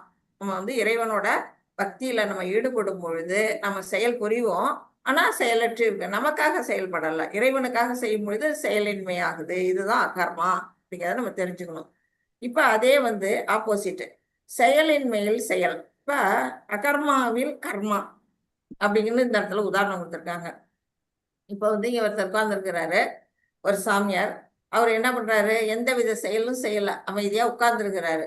ஆனா அவருடைய மனம் என்ன வந்து யோசிக்குது, இவர் உட்கார்ந்துருக்கிறது என்னமோ செயலற்று உட்கார்ந்துருக்கிறாரு. ஆனா அவருடைய மனம், அவருடைய மூளை என்ன செயல்பாடு பண்ணுது அப்படின்னு பாத்தீங்கன்னா, ஒரு பக்கம் இங்க வந்து பணத்தை பத்தி அவரோட யோசனை போகுது, ஒரு பக்கத்துல அதை யோசிக்கிறாரு. இந்த பக்கத்துல இன்னும் ஏதோ விஷயங்கள், அந்த சுகபோகங்களை பத்தி இங்க வந்து நினைக்கிறாரு. இப்படி உலக அனுபவங்கள், அந்த சுகத்தை பத்தி அவர் என்ன செஞ்சிருக்காரு, மனசுல இறைவனை தியானம் பண்ணல. அவர் நினைக்கிறது பூரா உலக பற்று, அதாவது பௌதீகத்துல அவர் ஈடுபட்டு இருக்கிறாரு. பார்க்கறதுக்கு செயலற்று இருக்கிறாரு. ஆனா அவர் வந்து என்ன செய்யறாரு, வேற விதமான எண்ணங்கள்ல ஈடுபடுறாரு. இதுதான் செயலின்மையில் செயல். பக்குவமற்ற துறவு. அவர் வந்து ஒரு போலிச்சாமியார். இறைவனை பத்தி நினைக்காம தன்னுடைய வாழ்க்கையை வந்து இன்னும் எப்படி, ஐயோ நம்ம துறவு வாழ்க்கைக்கு வந்துட்டோமே, நம்ம வந்து அந்த பணத்தெல்லாம் அங்கே கட்டி வச்சுட்டு வீட்டில் விட்டுட்டு வந்துட்டோமே, அவங்க வீட்டில் சுகபோகங்கள்லாம் விட்டுட்டு நம்ம வந்துட்டோமே அப்படின்னு அவங்க நினைச்சாங்கன்னாலே அந்த இடத்துல துறவு வாழ்க்கை வந்து அடிபட்டு போகுது. அந்த மாதிரி நிலை தான் வந்து இங்க செயலின்மையில் செயல் அப்படின்னு வந்து பகவான் இங்க வந்து சொல்லியிருக்கிறாங்க. இப்ப இந்த 19ல இருந்து 24 வரையிலும் கர்மாவில் அகர்மா பத்தி சொல்லப்பட்டிருக்கு. செயலின்மையில் செயல்படுபவர் எப்படி இருக்காங்க, அதாவது திவ்யமான தளத்தில் செயல்படுபவர்களின் அறிகுறிகள். இப்ப இங்க பாத்தீங்கன்னா இவங்க எல்லாருமே என்ன செஞ்சுட்டு இருக்கிறாங்க, அழகா வந்து கீர்த்தன் பாடிட்டு வராங்க. கிருஷ்ணா ஹரே கிருஷ்ணா மகாமந்திரம் உச்சரிச்சுக்கிட்டு அங்க வந்து ஒருத்தவங்க கர்த்தால் வாசிக்கிறாங்க, ஒருத்தவங்க மிருதங்கம் வாசிக்கிறாங்க, ஒருத்தவங்க பாட்டு பாடுறாங்க, ஒருத்தவங்க ஆடிட்டு இருக்காங்க.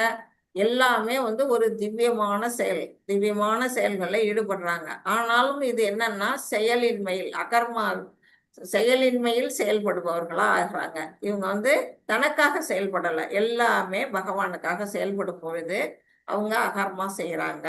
கர்மா மாதிரி இருந்தாலும் அகர்மா தான் இது.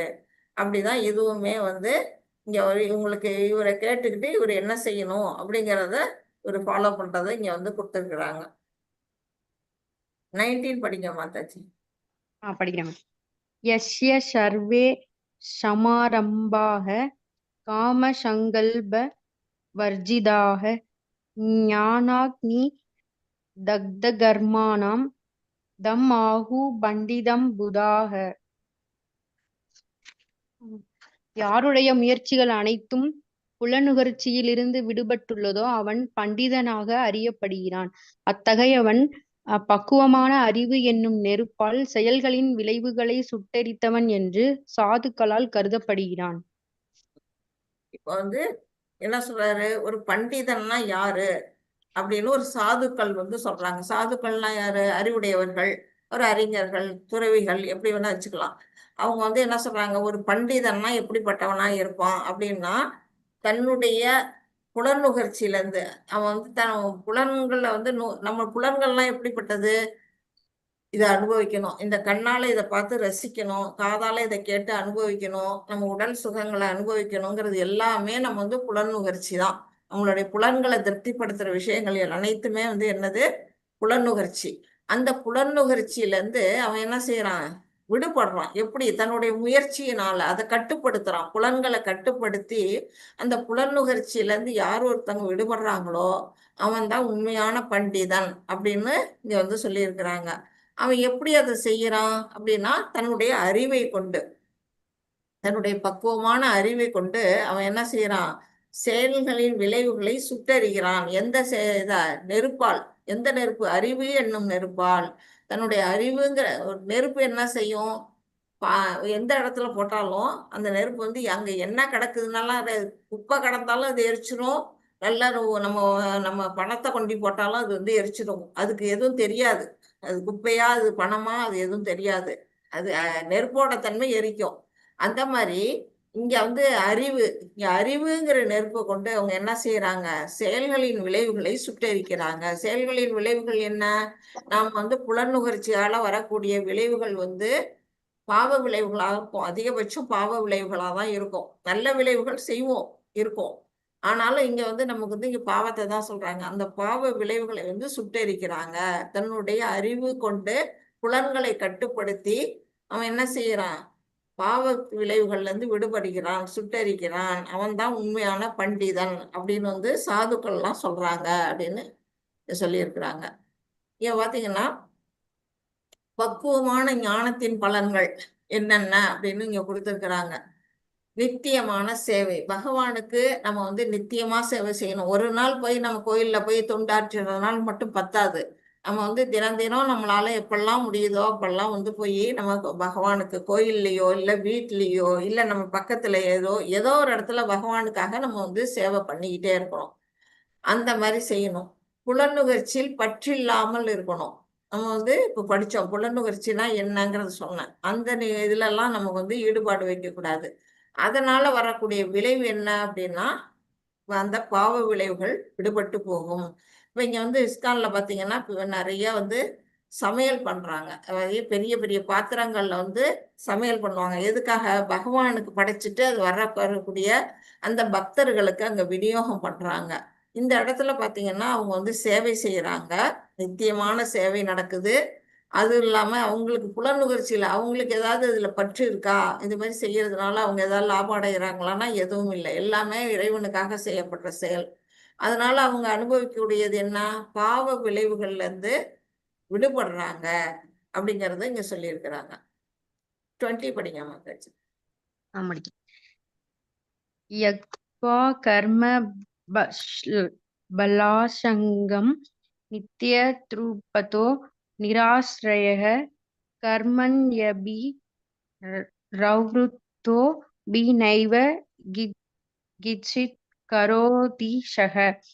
தனது செயல்களின் பலன்களின் மீதான எல்லா பற்றுதலையும் துறந்து எப்போதும் திருப்தியுற்று சுதந்திரமாக விளங்கும் அவன் எல்லாவித செயல்களில் ஈடுபட்டிருந்தாலும் எந்த செயலையும் செய்வதில்லை. இப்போ வந்து அவங்க எல்லாம் செயல் புரிஞ்சுக்கிட்டே தான் இருக்கிறாங்க. ஆனா எப்படி செய்யறாங்க? அதோட பலன்கள் ஃப்ரூட்டி ஆக்ஷனா இல்லாம அது பகவானுக்கு அர்ப்பணிச்சு செய்யறாங்க. எந்தவித பலனையும் வந்து பற்றுதெல்லாம் இல்லாம பலனெல்லாம் துறந்துட்டு எப்போதும் அவங்க எப்படி இருக்கிறாங்க? திருப்தியோடையும் சுதந்திரமாகவும் ஃப்ரீடமா இருக்காங்க, சந்தோஷமா இருக்கிறாங்க. அப்படிப்பட்ட செயல்களில் ஈடுபட்டு இருந்தாலும் எந்த பலனையும் அவங்க வந்து எதிர்பார்த்து செய்யவில்லை அப்படின்னு வந்து இங்க சொல்லியிருக்கிறாங்க. அந்த மாதிரிதான் ஒவ்வொருவரும் நம்ம வந்து என்ன செய்யணும், நம்மளுடைய செயல்களை வந்து நம்ம முயற்சி பண்ணணும்.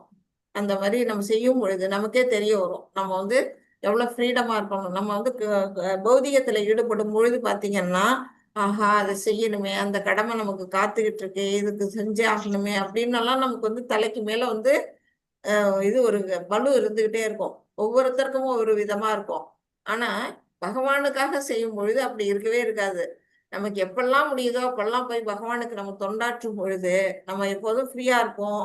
அப்புறம் வந்து நம்ம செய்யக்கூடிய செயல்கள்ல நமக்கு ஒரு திருப்தியும் சந்தோஷமும் எல்லாமே கிடைக்கும். அததான் வந்து இங்க வந்து சொல்றாங்க, எந்த செயலின் பலன் எதிர்பார்த்து செய்யக்கூடாது அப்படின்னுட்டு. இறைவனுடன் நான் நித்திய தொண்டினை பற்றி இவ்வறிவினை வளர்ப்பது நெருப்பிற்கு ஒப்படைக்கப்படுகிறது. இப்ப நெருப்புக்கு ஏதோ ஒப்பிடுறாங்க? அறிவுங்கிற நெருப்பு வந்து என்ன செய்யுது? எல்லா பாவ விளைவுகளையும் இங்க அழிச்சிருது. அத்தகு நெருப்பினை தூண்டி விட்டால் போகும். அது லேசா அப்படி தூண்டி விட்டுட்டா போதும், அது என்ன செய்யும்? செயல்களின் பலன்கள் எல்லாம் அது வந்து எரித்து விடுகிறது. அது தூண்டுறது யாரு? நமக்கு ஒரு குரு. நமக்கு குருவா இருக்கிறவங்க தான் வந்து நம்ம அந்த அறிவை வந்து தூண்டி விடுவாங்க. நம்ம செய்யற செயல்கள் வந்து தவறான செயல்கள் செஞ்சுட்டு இருக்கிறோம், நம்ம வந்து பக்தி நெறிக்கு வரணும், பக்தியில ஈடுபடணும், எப்படி பக்தி தொண்டு ஆற்றணும், என்னென்ன செய்யணும் அப்படிங்கிறது அந்த அறிவை கொடுக்கறது நமக்கு ஆச்சாரியர்கள். அதை கொடுக்கும் பொழுது நாம என்ன செய்யறோம்? பாவ காரியங்கள்ல இருந்து நம்ம விலகிடுறோம். அப்ப நாம வந்து நல்ல வழிக்கு வந்துடுறோம். அப்ப இங்க வந்து பக்தி செயல்கள் நிறைய கொடுத்துருக்காங்க. இங்க வந்து புக் டிஸ்ட்ரிபியூஷன் நடக்குது, இங்க வந்து சாண்டிங் பண்றாங்க, இங்க இன்ஸ்ட்ருமெண்ட் வந்து வாசிக்கிறாங்க, இங்க பிரசாதம் செய்யறாங்க. இப்படி இந்த மாதிரி பலவிதமான செயல்கள், இது எல்லாமே வந்து இறைவனுக்காக நித்திய தொண்டு, சர்வீஸ் டெய்லி செய்யலாம். இது எல்லாமே இது செய்யும் பொழுது ஒவ்வொரு நேரத்துல ஒவ்வொரு செயல்களை நம்ம செய்யும் பொழுது நம்ம என்ன செய்யறோம், இந்த பௌதிக செயல்கள்ல இருந்து விலகிடுறோம், ஆட்டோமேட்டிக்கா விலகிடுறோம். அதனால என்ன நமக்கு பலன் கிடைக்குது அப்படின்னு பாத்தீங்கன்னா இதுதான். இங்க வந்து பாருங்க எவ்வளவு திருப்தியோட இருக்கிறாங்க, அவங்க வாழ்க்கையில எந்த வித கஷ்டங்களும் இல்ல, சுதந்திரம் ஃப்ரீடத்தை அனுபவிக்கிறாங்க. அப்புறம் சுய பராமரிப்பு பற்றிய கவலையின்மை, நம்மளை நாமளே பாதுகாத்துக்கணும், நமக்கு வந்து சாப்பிட்றதுக்கு வந்து தயார் பண்ணணும், நம்ம வீடு உட்கார்றதுக்கு ஒரு வீடு வேணும், நமக்கு துணிமணி வேணும், நம்மளை பாதுகாக்கணும், குடும்பத்தை பாதுகாக்கணும், இந்த கவலைகள்லாம் இல்லாம அது எல்லாமே பகவான் பார்த்துக்குவார் அப்படிங்கிற அந்த நிலைக்கு நம்ம வந்து என்ன செய்வோம், அந்த நிலையில நம்ம வந்து போய் சேர்ந்துடும். அதுதான் வந்து செயல்களின் பலன்களில் விடுபட்டவர்களின் அணுகுமுறை. இந்த நிலையில போகும் பொழுது நம்ம வந்து ஃப்ரீடம் ஆயிடுறோம் அப்படிங்கிறத நம்ம தெரிஞ்சுக்கணும். கிருஷ்ண பக்தன் பரமபுருஷ பகவானிடம் உள்ள தூய அன்பில் செயல்படுவதால் பக்தன் எப்படி செயல்படுவான், பகவான் மேல ஒரு பிரேமை அன்பு அவனுக்கு வந்துடும். அதனால வந்து அவனுக்கு செய்வான், பகவானுக்கு செய்யறத வந்து விருப்பத்தோட செய்வான். அந்த நிலையில செய்யறதுனால செயல்களின் பலன்களில் அவனுக்கு எவ்வித கவர்ச்சியும் இல்லை, அதோட விளைவு எப்படி இருந்தாலும் அதை பத்தி கவலைப்படுறது இல்லை, எல்லாம் பகவான் பார்த்துக்க போறாரு அப்படிங்கறது நிலையில அவன் வந்துடுவான். இந்த பௌதிக உலகத்துல இருக்கக்கூடிய எல்லா ஆசைகளும் அவனுக்கு வந்து தானாவே போயிடும்.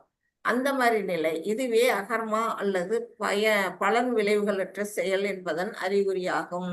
அந்த நிலைக்கு நம்ம வரணும்னா நம்ம என்ன செய்யணும், பக்தியில வந்து நம்ம வந்து நம்மள பிராக்டிஸ் பண்ண ஆரம்பிக்கணும். எப்படி எல்லாம் பண்ணணும்னு போன ஸ்லைட்ல காட்டினேன்.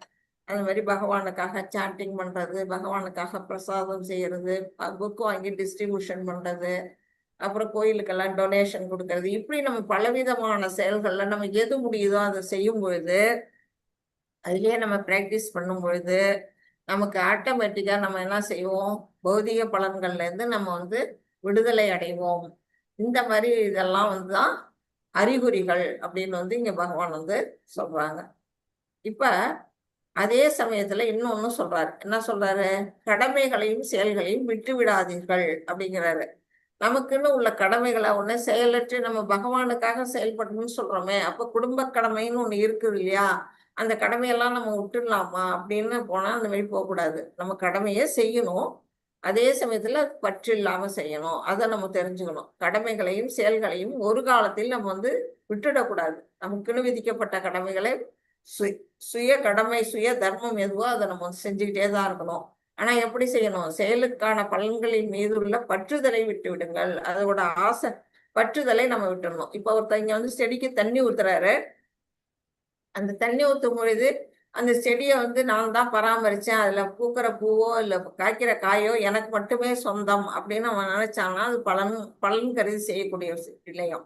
ஆனா இந்த செடிக்கு தண்ணி ஊத்துறது என்னுடைய கடமை அப்படின்னு அவன் செஞ்சான்னா அதுதான் வந்து என்னது, அகர்மா அப்படிங்கிற நிலையில செயல்படுது. அது மாதிரி இங்க பாத்தீங்கன்னா அந்த மாதிரி பழம் பழுத்துறது, செடி வளர்ந்து பழம் பழுத்தோன்னா அந்த பழம் தனக்கே சொந்தம் அப்படின்னு எடுக்கிறான்னா அவன் கர்மவாதி ஆயிடுறான் அப்படிங்கிறத நம்ம தெரிஞ்சுக்கணும். 21 மாதாஜி. நிராசீர் யத சித்தாத்மா யக்தசர்வ பரிக்ரஹ ஷாரீரம் கேவலம் கர்ம குர்வன் நாப்னோதி கில்பிஷம். இத்தகு உணர்வுடையோன் மனமும் அறிவும் முழுமையாக கட்டுப்படுத்தப்பட்ட நிலையில் தனது சொத்துக்களின் மீதான உரிமை உணர்வுகளை முழுமையாக துறந்து வாழ்வின் அவசிய தேவைகளுக்காக மட்டுமே செயலாற்றுகின்றான். இவ்வாறு செயல்படுவதால் அவன் பாவ விளைவுகளால் பாதிக்கப்படுவதில்லை. இப்ப இதுல என்ன சொல்றாரு பகவான், மனசையும் அறிவையும் கட்டுப்படுத்தணும். நம்ம வந்து மனசு வந்து ரொம்ப மோசமானது. இயற்கையிலேயே எப்படிப்பட்டது, ஒரு குரங்கு மாதிரி, வாத்துக்கு மரம் குரங்கு தாவர மாதிரி நம்ம மனசு என்ன செய்யும், ஒரு விஷயத்துல இருந்து இன்னொரு விஷயம், இன்னொரு விஷயத்துல இருந்து இன்னொரு விஷயம்னு தாவிக்கிட்டே இருக்கக்கூடிய நிலை இது. அந்த மாதிரி இருக்கக்கூடிய அந்த மனசையும் நம்மளுடைய அறிவையும் நம்ம என்ன செய்யணும், நாம வந்து கட்டுப்படுத்தணும். அந்த கட்டுப்படுத்துற நிலையில இங்க உலகத்துல இருக்கக்கூடிய நாம வந்து இப்ப சம்பாதிச்சு நம்ம வீடு வாசல் கட்டியிருப்போம், நமக்கு வந்து நாம சொந்த பணத்துலதான் அதை செஞ்சிருப்போம். அதனால எனக்கே சொந்தம் அப்படின்னு உரிமை கொண்டாடக்கூடாது. ஏன் இவ்வளவு நாளைக்கு நமக்கு அது உரிமை? இந்த உடலை வச்சிருக்க வரையில தான் அந்த நமக்கு வந்து உரிமையா இருக்கும். இந்த உடல் கழிந்த பிறகு அது நம்ம அடுத்த வாரிசு அனுபவிக்க போறாங்க. அதனால இது என்னது என்னது நான் சம்பாரிச்சது அப்படிங்கிற அந்த உணர்வெல்லாம் விட்டுடணும். சம்பாரிச்சோம், வீடு கட்டினோம், எல்லாரும் சேர்ந்து வாழறோம், அதோட விட்டுடணும். அதை விட்டுட்டு நம்ம உரிமை உணர்வெல்லாம் கைவிடணும் அப்படிங்கிறத பகவான் சொல்றாங்க. அதை துறந்துட்டு வாழ்வின் அத்தியாவசிய தேவைகளுக்காக மட்டுமே செயலாற்றுகின்றான்.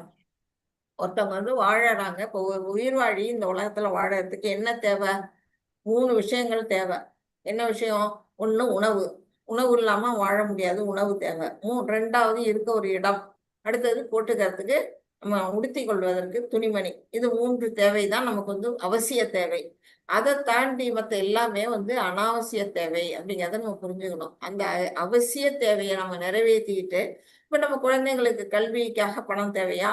அது அது அவசியம். அந்த இடத்துல எதெல்லாம் அவசியங்கிறத நம்ம வந்து ஒரு லிஸ்ட் போட்டு வச்சுக்கலாம். அந்த மாதிரி அவசிய தேவைகளுக்காக மட்டுமே நம்ம வந்து செயலாற்றுகின்றான். யாரு? அந்த உணர்வு, அந்த இதெல்லாம் வந்து யார் பண்றான்? மனசையும் அறிவையும் கட்டுப்படுத்தக்கூடிய அந்த நிலையில இருக்கக்கூடிய ஒரு உயிர் வாழி என்ன செய்யறான்? எந்த பொருள் நமக்கு வாழ்க்கைக்கு அவசியமோ அதை மட்டுமே வந்து அவன் செயலாற்றுகின்றான். அவ்வாறு செயல்படுவதால் அவன் பாவ விளைவுகளால் பாதிக்கப்படுவதில்லை. அதை விட்டுட்டு தேவைக்கு அதிகமா வந்து சொத்து சேர்க்கறது இப்ப எப்படின்னா இந்த இதுக்கு மட்டும் இல்லாம அடுத்தடுத்த தலைமுறைகளுக்கு இன்னும் 4-7 தலைமுறைக்கு சொத்து சேர்த்து வைக்கிறது. அது எப்படி சேர்க்க முடியும்? நல்ல வழியில சேர்க்க முடியுமான்னா நிச்சயமா முடியாது. அதுல வந்து நிச்சயமா ஏதோ பாவகரமான செயல் செஞ்சா மட்டும்தான் அந்த அளவுக்கு ஒருத்தரால என்ன செய்ய முடியும்? பணம் சம்பாதிக்க முடியும். அப்படி பலவித அடுத்தடுத்த தலைமுறைகளுக்காக யார் ஒருத்தன் வந்து பணம் சேர்க்கிறாங்களோ அவங்கெல்லாம் வந்து என்ன செய்யறாங்க? பாவ விளைவுகள்ல மாட்டிக்கிறாங்க. ஆனா நம்மளுடைய அத்தியாவசிய தேவைக்காக மட்டுமே உழைக்கக்கூடியவர்கள் வந்து என்ன செய்யறாங்க? எப்போதுமே நிம்மதியா இருப்பாங்க. அந்த பணத்தை சேர்த்து வச்சு அவன் திருட கொண்டு போயிடுவானேன்னு ஒரு பயம் கூட நமக்கு கிடையாது. ஏன்னா நமக்கு இருக்கிறதே கொஞ்சம் தான் இருக்கும். அதான் அவன் கொண்டு போயிட போறான் அப்படிங்கிற பயமே நமக்கு இருக்காது. அப்படியே அவன் கொண்டு போனாலும் அடுத்த நாள் நம்ம சம்பாதிக்கிறதெல்லாம் நம்ம வாங்கிட்டு போயிடலாம். இப்படியே நாம வந்து என்ன செய்வான்? நிம்மதியா, ஃப்ரீடமா, ஒரு மனக்கவலை இல்லாம சந்தோஷத்தோட வாழக்கூடிய நிலையில இருப்பாங்க அப்படின்னு சொல்றாரு. அதுதான் இங்க சொல்லியிருக்காங்க. சுய கட்டுப்பாடு. பகவானையே முழுக்க முழுக்க சார்ந்திருக்கிறவங்க என்ன செய்யறாங்க? மனசு, புத்தி 2ஐயும் வந்து சுய கட்டுப்பாட்டுல வச்சுக்கிறாங்க.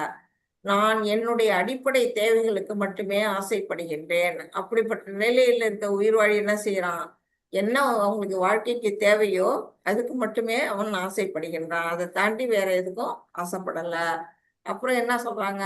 என்னிடம் உள்ளவை அனைத்தும் கிருஷ்ணனுடையது. இப்ப வந்து நம்ம பிறக்கும்போது எப்படி வந்தோம்? ஒண்ணுமே இல்லாம தான் வந்தோம். திரும்பி போகும்போது ஒண்ணுமே இல்லாம தான் போக போறோம். அப்ப இங்க இருக்கிறது எல்லாம் யாருடைய சொத்து? எல்லாமே பகவானுடைய சொத்து. நாமே பகவானுடைய சொத்து. நாம சம்பாதிச்சது பகவானுக்கு தான் சொந்தம் அப்படிங்கிறத நம்ம தெரிஞ்சுக்கணும். என்கிட்ட இருக்கிறது அனைத்தும் பகவானுக்கு சொந்தமானது. அப்படி நிலையில நம்ம மனசை வந்து பக்குவப்படுத்தணும். அப்படிப்பட்டவங்க என்ன செய்வாங்க? பாவ விளைவுகள்ல இருந்து விடுதலை அடைகிறார்கள். அவங்க எல்லாம் வந்து முக்தி பெறக்கூடிய நிலைக்கு உயர்த்தப்படுகிறார்கள். அந்த மனநிலையை ஒவ்வொரு மனிதனும் நம்ம வந்து என்ன செய்யணும்? வளர்த்து கொள்ளணும். இப்ப கை இருக்கு, நம்மளுடைய கையை நம்ம அந்த கையை அசைக்கணும் அப்படின்னா இந்த கை வந்து தானா அதோட முயற்சியில அசையுது. நம்ம அந்த கையை அசைக்கிறோம். ஆனா இந்த கை வந்து அதுக்கு தெரியுமா அந்த கையை அசைக்கணுங்கிறது? நம்மளுடைய மூளை வந்து ஆர்டர் கொடுத்தா மட்டும்தான் வந்து இங்க வந்து கை அசையுது. கை மட்டும் இல்ல, நம்ம உடல்ல இருக்கக்கூடிய அத்தனை அங்கங்களுமே வேலை செய்யணும்னா நம்ம மூளையில இருக்கு நம்ம வந்து அங்க ஆர்டர் வரும்பொழுது அந்த அறிவு, மனசு எல்லாமே வந்து வேலை செய்யும் பொழுதுதான் வந்து நம்ம உடல் அங்கங்கள் வந்து இங்க வேலை செய்யறது. தானா வந்து இந்த கைக்கு அந்த உணர்வு கிடையாது, இது செய்யணும் அது செய்யணுங்கிறது. அது மாதிரிதான் ஒரு கிருஷ்ண பக்தன் எப்படி இருக்கிறான் அப்படின்னா கிருஷ்ணரோட இணைந்திருக்கிறான். எல்லாமே நம்ம வந்து பகவான்ல இருந்து பகவானுடைய ஒரு கையாவோ ஒரு காலாவோ நம்ம இருக்கிறோம்னா பகவான் என்ன செய்யறாரு? நம்மளை இன்னபடி செய்ய வைக்கிறார். அவர் செய்ய வைக்கிறது தான் நம்ம வந்து இங்க ஆடுறோம். ஆட்டு விப்பார் ஆட்டு விப்பார் யாரொருவர் ஆடாதாரே கண்ணான்னு நம்ம பாடுறோம் இல்லையா? அப்ப பகவான் தான் வந்து நம்மளை என்ன செய்யறாரு? இங்க ஆட்டு வைக்கிறாரு. அவரு நினைக்கிறது தான் நாம வந்து இங்க செயலாற்றிக்கிட்டு இருக்கிறோம். அதனில நம்ம விருப்பப்படி அல்ல அப்படிங்கிறத தெரிஞ்சுக்கணும். 22 மாதாஜி. யத்ருச்சாலாப சந்துஷ்டோ வந்தவாதிதோ விமத்சரः சமசித்தௌ அசிதௌஷ கிருத்வாபி ந நிபஸ்யதே. எவனொருவன் தானாக வரும் லாபத்தில் திருப்தி அடைந்து இருமையிலிருந்து விடுபட்டு பொறாமையற்று வெற்றி தோல்விகளில் நிலைத்து செயலாற்றுகின்றானோ அவன் செயல்களை செய்யும் போதிலும் ஒருபோதும் பாதிக்கப்படுவதில்லை.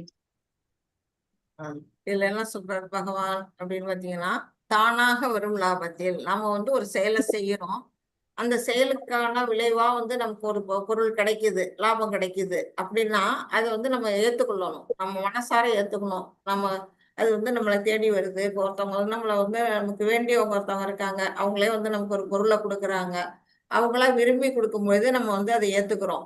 ஆனா அவங்கள்ட்ட இருக்க அந்த பொருளை நம்ம அடைஞ்சே ஆகணும் அப்படின்னு நம்ம நினைக்கிறோம் இல்லையா, அதுதான் தப்பான வழி. இது வந்து தானாக வருகிறது. நம்மளை தேடி தானாக வரும் லாபத்தில் யார் ஒருவங்க திருப்தி அடைகிறார்களோ, இருமையிலிருந்து விடுபட்டு, அதாவது வெற்றி தோல்வி இன்பம் துன்பம் அப்படிங்கிற அந்த நிலையிலிருந்து விடுபட்டு பொறாமை இல்லாம வெற்றி தோல்விகள் நிலைத்து செயலாற்றுகின்றானோ, நிறைய பணம் நமக்கு வந்துருச்சுனாலும் ஒரேடியா நம்ம துள்ளி குதிக்காம, இல்ல ஒண்ணுமே கிடைக்கல, சாப்பாட்டு கூட வழி இல்லாம இருக்கிற நேரத்துல துன்பப்படாம, இறைவன் நம்மளை மரம் வச்சவன் என்ன செய்வான், தண்ணி ஊத்துவான், நம்மளை படைச்சவன் நம்மளை காப்பாத்துவான் அப்படிங்கிற அந்த நம்பிக்கை, பகவான் மேல ஒரு ஸ்ரத்தா, அந்த நம்பிக்கையை நம்ம வச்சு நிலைச்சு நம்ம வாழும் பொழுது அந்த நிலையில யார் ஒருத்தவங்க வேலை செய்யறாங்களோ அவங்க என்ன செய்வாங்க, செயல்களின் விளைவுகளானால் பாதிக்கப்படுவதில்லை.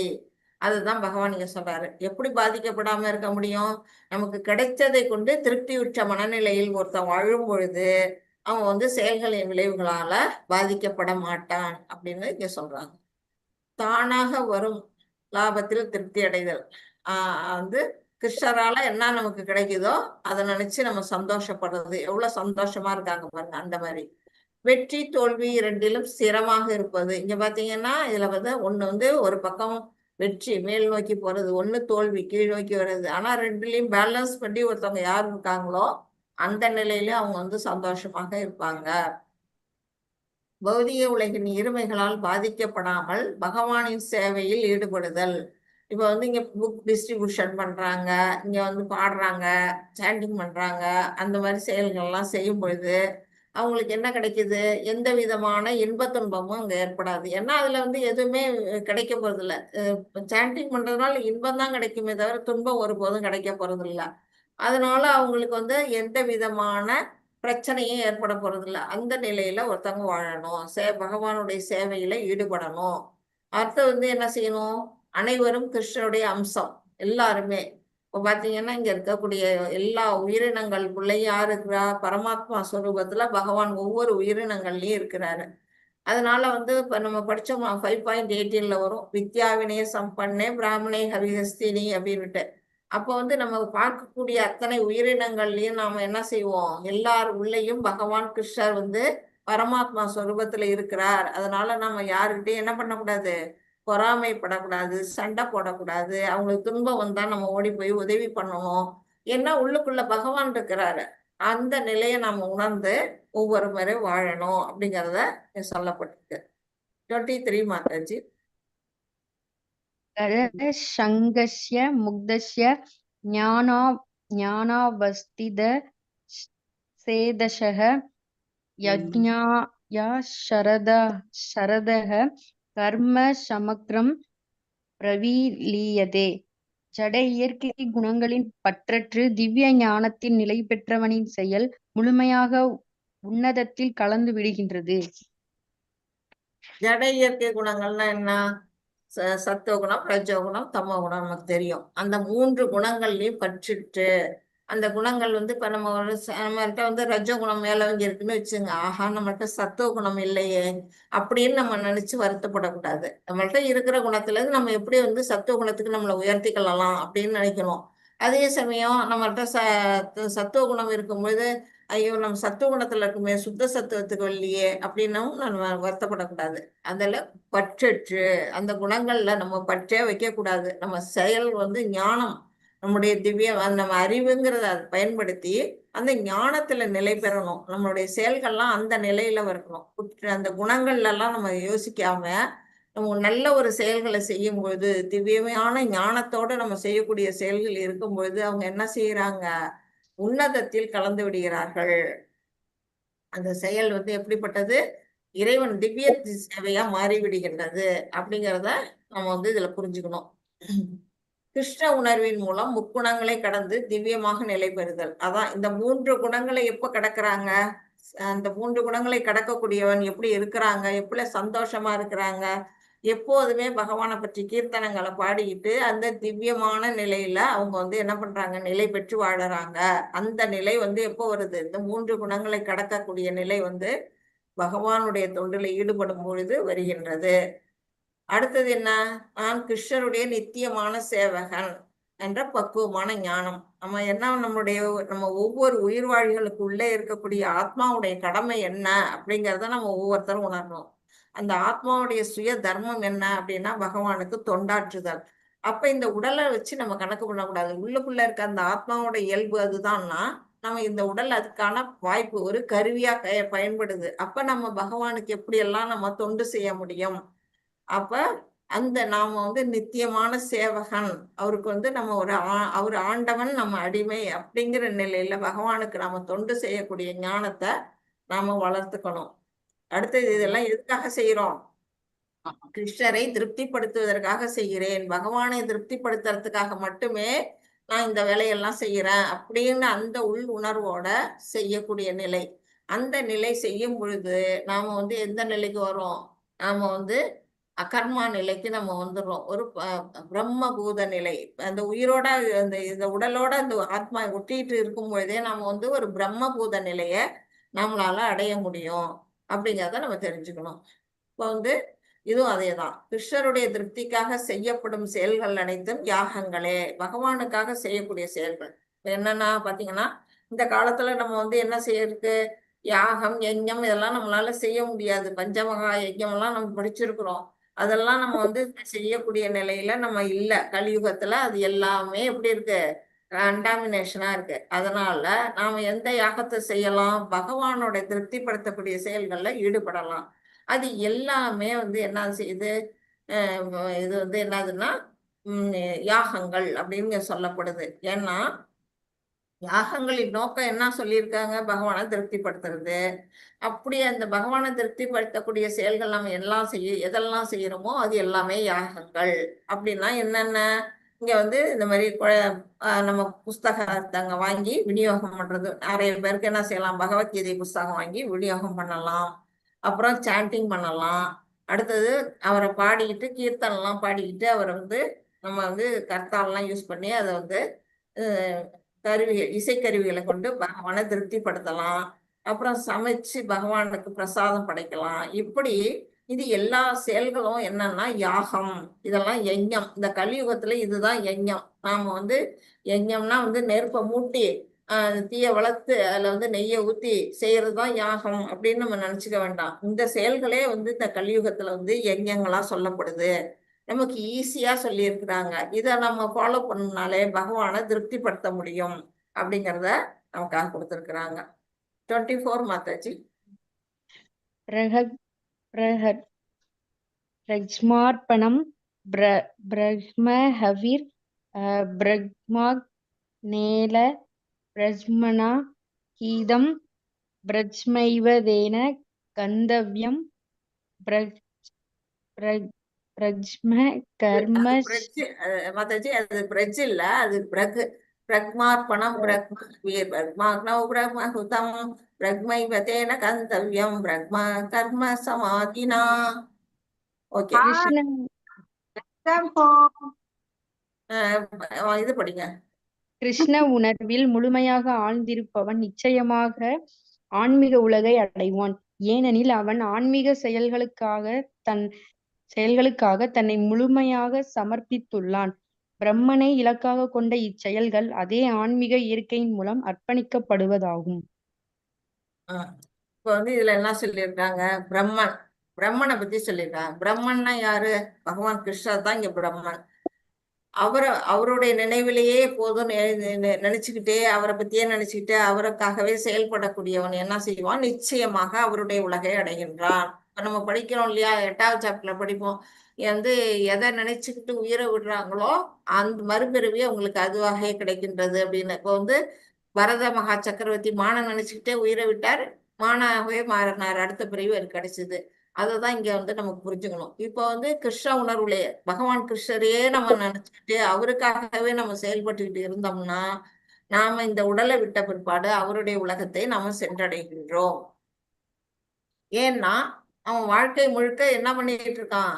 பகவானுக்காகவே இங்க தொண்டாட்டிட்டு இருக்கிறான். அவன் தன்னுடைய வாழ்க்கையை பகவானுக்காக அர்ப்பணிச்சிருக்கிறான். இப்ப நம்முடைய பிரபுபாதா என்ன செஞ்சாங்க? 69 வயசுல நம்முடைய குரு சொன்னாங்க, சரஸ்வதி சித்தாந்த கோஸ்வாமிகள் சொன்னாங்கிறதுக்காக அவங்க என்ன செஞ்சாங்க? நியூயார்க்கு பயணம் போனாங்க. நியூயார்க்ல இருந்து அந்த உலக நாடுகள் அனைத்தையும் 12 வருஷங்கள்ல 14 நாடுகள் சுற்றி என்ன செஞ்சாங்க? கிருஷ்ண பக்தியை பரப்புனாங்க. இஸ்கான்ங்கிறத முதல்ல தோற்றுவிச்சவங்களே அவங்கதான். அந்த மாதிரி கிருஷ்ண வாழ்க்கை, கிருஷ்ண பக்திய மக்களுக்கு எடுத்து சொல்றதுக்காகவே தன்னுடைய வாழ்க்கையை அர்ப்பணிச்சவங்க எங்க போயிருப்பாங்க? கிருஷ்ண உலகத்தை நிச்சயமா சென்றடைகிறார்கள். அப்படிங்கிறத நமக்கு ஒரு கிளாசிக் உதாரணமா அவங்க இருக்கிறாங்க. அடுத்தது, பிரம்மனை இலக்காக கொண்ட இச்செயல்கள் அதே ஆன்மீக இயற்கையின் மூலம் அர்ப்பணிக்கப்படுவதாகும். பிரம்மன் தான் அவங்களுக்கு இலக்கு. அந்த இலக்குனாலேயே அவங்க என்ன செய்யறாங்க? அவங்களுக்கு அந்த ஆன்மீகம், அந்த ஆன்மீக இயற்கை. இப்ப இது பௌதீக இயற்கை, அது ஸ்பிரிச்சுவல் வேர்ல்டு. ஸ்பிரிச்சுவல் இதனால அவங்களுக்கு என்ன செய்யுது? அவங்களுக்கு அந்த வாழ்க்கை ஒண்ணு பகவானே கொடுக்கிறார். அந்த ஆன்மீக இயற்கை அவங்களுக்கு என்ன கொடுக்குது? நித்தியமான அந்த உலகத்தை அவங்களுக்கு ஏற்படுத்தி கொடுக்குது அப்படின்னு சொல்லியிருக்கிறாங்க. இப்போ இதுல என்ன சொல்லியிருக்கு? கிருஷ்ண உணர்வில் முழுமையாக ஆழ்ந்திருப்பவன் நிச்சயமாக ஆன்மீக உலகை அடைகின்றான். பாத்தீங்கன்னா நம்ம அதுதான் பிரபுபாதாவை தான் உதாரணமா நம்ம எடுத்துக்கலாம் அந்த நிலைய. அடுத்தது பிரம்மனின் விளக்கம். இப்ப பிரம்மஜோதி நினைச்சுக்கிட்டே சில பேர் என்ன பண்றாங்க? ஜோதி வழிபாடு பண்றாங்க. அப்ப அவங்க எங்க போவாங்க? அந்த ஜோதியில போய் ஒண்ணு கலக்குறாங்க அப்படிங்கிறத நம்ம தெரிஞ்சுக்கிறோம். ஆனா ஜோதியில ஒண்ணு கலந்தாலும் அவங்க குறிப்பிட்ட காலத்துக்கு பிறகு திரும்பவும் பூமிக்கு வர்றாங்க அப்படிங்கிறதையும் நம்ம படிக்கிறோம். அப்ப இது நிலையில்லாதது அப்படிங்கிறத நம்ம புரிஞ்சுக்கணும். இது கரெக்டா குடுத்துட்டு இன்னைக்கு டியூஷன் இருக்கனால சாப்பிடு. மாதாஜி மியூட் போட்டுங்க. மாதாஜி ராஜலட்சுமி மாதாஜி மியூட் போட்டுங்க. அடிப்பிச்சு விடுவேன். சாப்பிட்டு இது ஆம்லேட்டுக்கு ஆனியன் போடணுமா வேணாமா? ஹரே கிருஷ்ணா. சுபஸ்ரீ மாதாஜி ஹரே கிருஷ்ணா. இல்ல மியூட் போட்டுங்க மாதாஜி. ஹரே கிருஷ்ணா. தேங்க்யூ. யூடியூப்ல அப்படியே வரும், புரியுதா? உங்களுக்கு தான் கஷ்டமா இருக்கும். ஓகே. கிருஷ்ண உணர்வு மட்டுமே அனைத்து பிரச்சனைகளுக்கும் பக்குவமான தீர்வு. இப்போ என்ன சொல்லியிருக்கிறாங்க பகவான்? கிருஷ்ண உணர்வு மட்டும்தான் நம்ம வாழ்க்கையில ஏற்படக்கூடிய பலவிதமான பிரச்சனைகளுக்கும் தீர்வு. இப்ப பகவத்கீதை எப்படி நம்ம லைஃப் மேனுவல் எப்படி வாழணுங்கிறத அது கத்துக் கொடுக்குதோ, அதை போல கிருஷ்ண உணர்வோட நம்ம வாழும் பொழுதுதான் நாம இந்த பௌதிக வாழ்க்கையில இருந்து ஆன்மீக வாழ்க்கைக்கு போறதுக்கான ஒரு தீர்வான வாழ்க்கை. அதுதான் இங்க எல்லாருமே இஸ்கான்ல ஃபாலோ பண்ணிக்கிட்டு இருக்காங்க. அதுதான் நமக்கு சொல்லி கொடுத்துருக்குறாங்க. இதோட இன்னைக்கு 24 வரையிலும் உள்ள ஸ்லோகம் முடிஞ்சிருச்சு. நெக்ஸ்ட் கொஞ்சம் பார்க்கலாமா? உங்களுக்கு எல்லாம் டைம் ஆயிட்டுனா சொல்லுங்க. உங்க விருப்பம்னா நான் கேட்டுக்கிறேன். நெக்ஸ்ட் கொஞ்சம் பார்ப்போமா வேண்டாமா? பாப்போம் மாதாஜி. ஓகே. ஹரே கிருஷ்ணா. இன்னும் கொஞ்சம் பார்க்கலாம். 25 படிங்க மாதாஜி.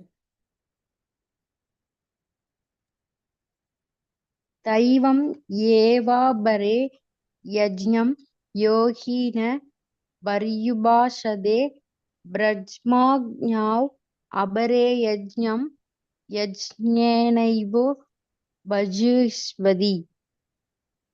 ஓகே. சில யோகிகள் பல்வேறு யாகங்களை அர்ப்பணிப்பதன் மூலம் தேவர்களை பக்குவமாக வழிபடுகின்றனர். சிலர் பரபிரம்மன் எனும் நெருப்பில் யாகங்களை அர்ப்பணிக்கின்றனர். இதுல இருந்து இப்ப யஜ்ஞம் யாகம், அதாவது என்னென்ன செய்யறாங்க, தியாகங்கள், எல்லாரும் செய்யக்கூடிய தியாகங்களை பத்தி நம்ம இப்ப படிக்க போறோம். 25ல இருந்து அந்த ஸ்லோகங்கள் ஆரம்பிக்குது. யாகங்கள்லாம் யாராரு எப்படி செய்யறாங்க அப்படின்னு கொடுத்துருக்குறாங்க. இப்ப யோகிகள் என்ன செய்யறாங்க? பல்வேறு யாகங்கள், பலவிதமான யாகங்களை செய்யறதுனால தேவர்களை வழிபாடு பண்ணுகிறார்கள். இப்போ வந்து குறிப்பிட்ட தேவருக்கு குறிப்பிட்ட விதமான யாகம் இருக்கும். இப்ப இங்க வந்து என்ன செய்வாங்க, பிள்ளையார வணங்குறவங்க கணபதி ஹோமம் அப்படிங்கறத செய்வாங்க. இப்போ நவகிரகங்களை வழிபாடு பண்றவங்க நவகிரக ஹோமம்னு செய்வாங்க. இப்போ வந்து சக்கரத்தாழ்வார வழிபடுறவங்க சுதர்சன ஹோமம்னு செய்வாங்க. இப்படி ஒவ்வொரு தேவர்களுக்கும் தனித்தனியா யாகங்கள் இருக்குது. அப்படியே அந்த யாகங்களை யார் செய்யறாங்க? யோகிகள் செய்யறாங்க. அந்த மாதிரி வழிபாடு பண்றாங்க அப்படின்னு சொல்லியிருக்காங்க. அடுத்தது சிலர் பரபிரம்மன் என்னும் நெருப்பில் யாகங்களை அர்ப்பணிக்கின்றனர். பரபிரம்மன் என்ற நெருப்பு அப்படின்னா யாரு? பரபிரம்மன் யாரு? பகவான் கிருஷ்ணர். அந்த பகவானுக்காக யாகங்களை செய்கின்றவர்கள் வந்து அந்த மாதிரி ஒரு முறையில சில பேர் யாகங்கள் செய்கின்றார்கள். ஏன்னா எல்லாத்தையுமே பகவானுக்காக அர்ப்பணிச்சு செய்யக்கூடிய நிலையில இருக்கிறாங்க அப்படின்னு இங்க சொல்லப்படுது. யாகத்தின் வகைகள், பல்வேறு வகையான யாகங்கள் இங்க இருக்குது. அது வந்து அதை பத்தி தான் நம்ம இப்ப படிக்க போறோம். பௌதீக கடமைகளுக்காக தியாகம் செய்தல். இப்ப இங்க பாத்தீங்கன்னா இவர் என்ன செய்யறாரு? இவருடைய மனசுல வந்து நீ வந்து எப்படி பணம் சம்பாதிப்பது, எப்படி பணக்காரனா போறது, நம்ம எப்படி கார் வாங்குறது அப்படின்னு ஒரு யோசனை பண்றாரு. அதுக்கான யாகம் வந்து வேதங்கள்ல வந்து கர்மகாண்டா பகுதியில சொல்லப்பட்டிருக்கு. அதை வந்து அவர் வந்து இங்க செய்யறாரு. அந்த நம்ம வந்து அந்த தன்னுடைய ஆசையை தீர்த்து கொள்ள, பௌதீக சம்பந்தமான அந்த ஆசைகளை ஏத்துக்கிறதுக்காக யாகம் செய்யறாரு. அதுதான் வந்து இந்த இடத்துல வந்து உடைமைகளுக்காக அவர் தியாகம் பண்றாரு. இங்க பாத்தீங்கன்னா ஆன்மீக அறிவிற்காக தியாகம் செய்தல். இங்கெல்லாம் பாத்தீங்கன்னா ரிஷிகள், முனிவர்கள், ஞானிகள்லாம் உட்காந்து யாகம் வளர்க்குறாங்க. இவங்கெல்லாம் எதுக்காக யாகம் வளர்க்குறாங்க? ஆன்மீக அறிவுக்காக, பகவானுடைய ஸ்பிரிச்சுவல் நாலேஜுக்காக அவங்க வந்து என்ன செய்யறாங்க? தியாகம் பண்றாங்க. இங்க வந்து பௌதீகத்துக்காக தியாகம் பண்றாங்க, இங்க வந்து ஆன்மீகத்துக்காக தியாகம் பண்றாங்க. இப்படி 2 விதமான யாகத்தை பத்தி இங்க வந்து சொல்லப்பட்டிருக்கு. இப்ப யாகம் செய்பவர்கள் யாராரு எந்தெந்த நிலையில இருக்கிறாங்க, எதுக்காக தியாகம் செய்யறாங்க, அது என்ன பலனை நோக்கி செய்யறாங்க அப்படிங்கறத இங்க லிஸ்ட் போட்டு கொடுத்துட்டாங்க. கர்மிகள். கர்மிகள்லாம் யாரு? நாம தான். பலன் கருதி யார் ஒருத்தவங்க வேலை செய்யறோமோ அத்தனை பேரும் கர்மிகள் தான். அந்த மாதிரி கர்மிகள் வந்து யாரை வழிபாடு பண்றாங்க? தேவர்களை வழிபாடு பண்றாங்க. எதுக்காக வழிபாடு பண்றாங்க? தங்களுடைய சொத்துக்களையே அவங்க வந்து தியாகம் பண்றாங்க. அந்த இடத்துல தன்னுடைய சொத்துக்கள் எல்லாம் தேவர்களுக்காக அவங்க தியாகம் பண்ணுவாங்க. எதுக்காக அப்படின்னா பௌதீக லாபங்களுக்காக, இன்பங்களுக்காக. இப்போ ஃபர்ஸ்ட் ஒரு படத்துல பார்த்தோம் இல்லையா, ஒருத்தர் வந்து மனசுல வந்து பெரிய பணக்காரன் ஆகணும், கார் வாங்கணும்னு ஆசைப்படுறாரு. அதுக்காக அவர் வந்து அவர் யாகம் வளர்க்குறாரு. அப்போ வந்து அவர் யாகம் வளர்க்குறாருன்னா அதுக்கான செலவு அவர் செஞ்சுதான் ஆகணும். தன்னுடைய சொத்துக்கள்ல இருந்து ஒரு பகுதியா வந்து செலவிட்டு ஆகணும். அது எதுக்காக செய்யறாரு? இதை விட இன்னும் மேன்மையான நிலைக்கு வரணும் அப்படிங்கிற அந்த பலன் நோக்கி செய்யக்கூடிய நிலை, அதுதான் கர்மிகளுடைய நிலை அப்படின்னு சொல்லப்பட்டிருக்கு. அடுத்தது ஞானிகள். ஞானிகள் என்ன செய்வாங்க? ஞானிகள்ங்கிறவங்க இந்த இடத்துல அருவவாதிகள். உருவமற்ற இறைவனை வந்து உருவமற்ற நிலையில வழிபடக்கூடியவர்கள். அவங்க வந்து எதை தியாகம் பண்றாங்க அப்படின்னா தன்னுடைய சொந்த அடையாளத்தையே அவங்க வந்து தனித்துவத்தையே அவங்க வந்து தியாகம் பண்றாங்க. அதாவது எதுக்காக? பரத்துடன் ஒன்று கலப்பதற்காக, பிரம்மஜோதியில போய் ஒன்று கலக்கணும் அப்படிங்கிற எண்ணத்துக்காக அவங்க என்ன செய்யறாங்க? தன்னுடைய தனித்தன்மையை அவங்க எழுந்துடுறாங்க. ஆத்மா வேற, பரமாத்மா வேறங்கிற 2 நிலை இருக்குது. ஆனா அவங்க என்ன செய்யறாங்க? பரமாத்மாவில போய் ஆத்மாவை ஒண்ணு கலக்குறாங்க. அப்ப தனித்தன்மையை அவங்க இழக்கிறாங்க. அதுதான் அவங்க செய்யக்கூடிய தியாகம். அடுத்தது பிரம்மச்சாரிகள். பிரம்மச்சாரிகள் வந்து இது 4.26 சொல்லியிருக்காங்க. புலன்களை கேட்கும் முறைகளையும், அதாவது கேட்கக்கூடிய புலன்களையும் கேட்கும் முறையையும் அவங்க வந்து தியாகம் பண்றாங்க. எப்படி? மனக்கட்டுப்பாடு அப்படிங்கிற பலனுக்காக, மனசை கட்டுப்படுத்தணுங்கிறதுக்காக அவங்க என்ன செய்யறாங்க? புலன்களை கட்டுப்படுத்துறாங்க, காதால கேட்கக்கூடிய விஷயங்களை அவங்க கட்டுப்படுத்துறாங்க. இதெல்லாம் அவங்க வந்து தியாகம் பண்ணி தான் மனசை கட்டுப்படுத்துறாங்க அப்படிங்கிறது சொல்லப்பட்டிருக்கு. அடுத்தது குடும்பஸ்தர்கள். ஒரு கிரகஸ்தன் என்ன செய்யறாங்க அப்படின்னு பாத்தீங்கன்னா புலன் நுகர்ச்சிகளை தியாகம் பண்றாங்க. எப்படி? எதுக்காக அப்படின்னா ஆன்மீக முன்னேற்றத்திற்காக, தன்னுணர்வுக்காக, மேற்கொண்டு நம்ம வந்து யாரு என்ன, நம்ம வந்து எதுக்காக நம்ம பிறவி எடுத்தோம், நம்ம ஆன்மீகத்துல எப்படி முன்னேறணும் அப்படிங்கிற அந்த ஒரு பலனை எதிர்நோக்கி அவங்க என்ன செய்யறாங்க? புலன் நுகர்ச்சிகளை அவங்க வந்து கட்டுப்படுத்துறாங்க. அந்த விதமான தியாகத்தை அவங்க செய்யறாங்க. அடுத்தது யோகிகள். 4.27 சொல்லியிருக்கிறாங்க. யோகிகள் வந்து பிராணனின் இயக்கம், மூச்சு விடுறோம் இல்லையா, அதை வந்து பிராணனையே வந்து அவங்க என்ன செய்யறாங்க, கட்டுப்படுத்துறாங்க.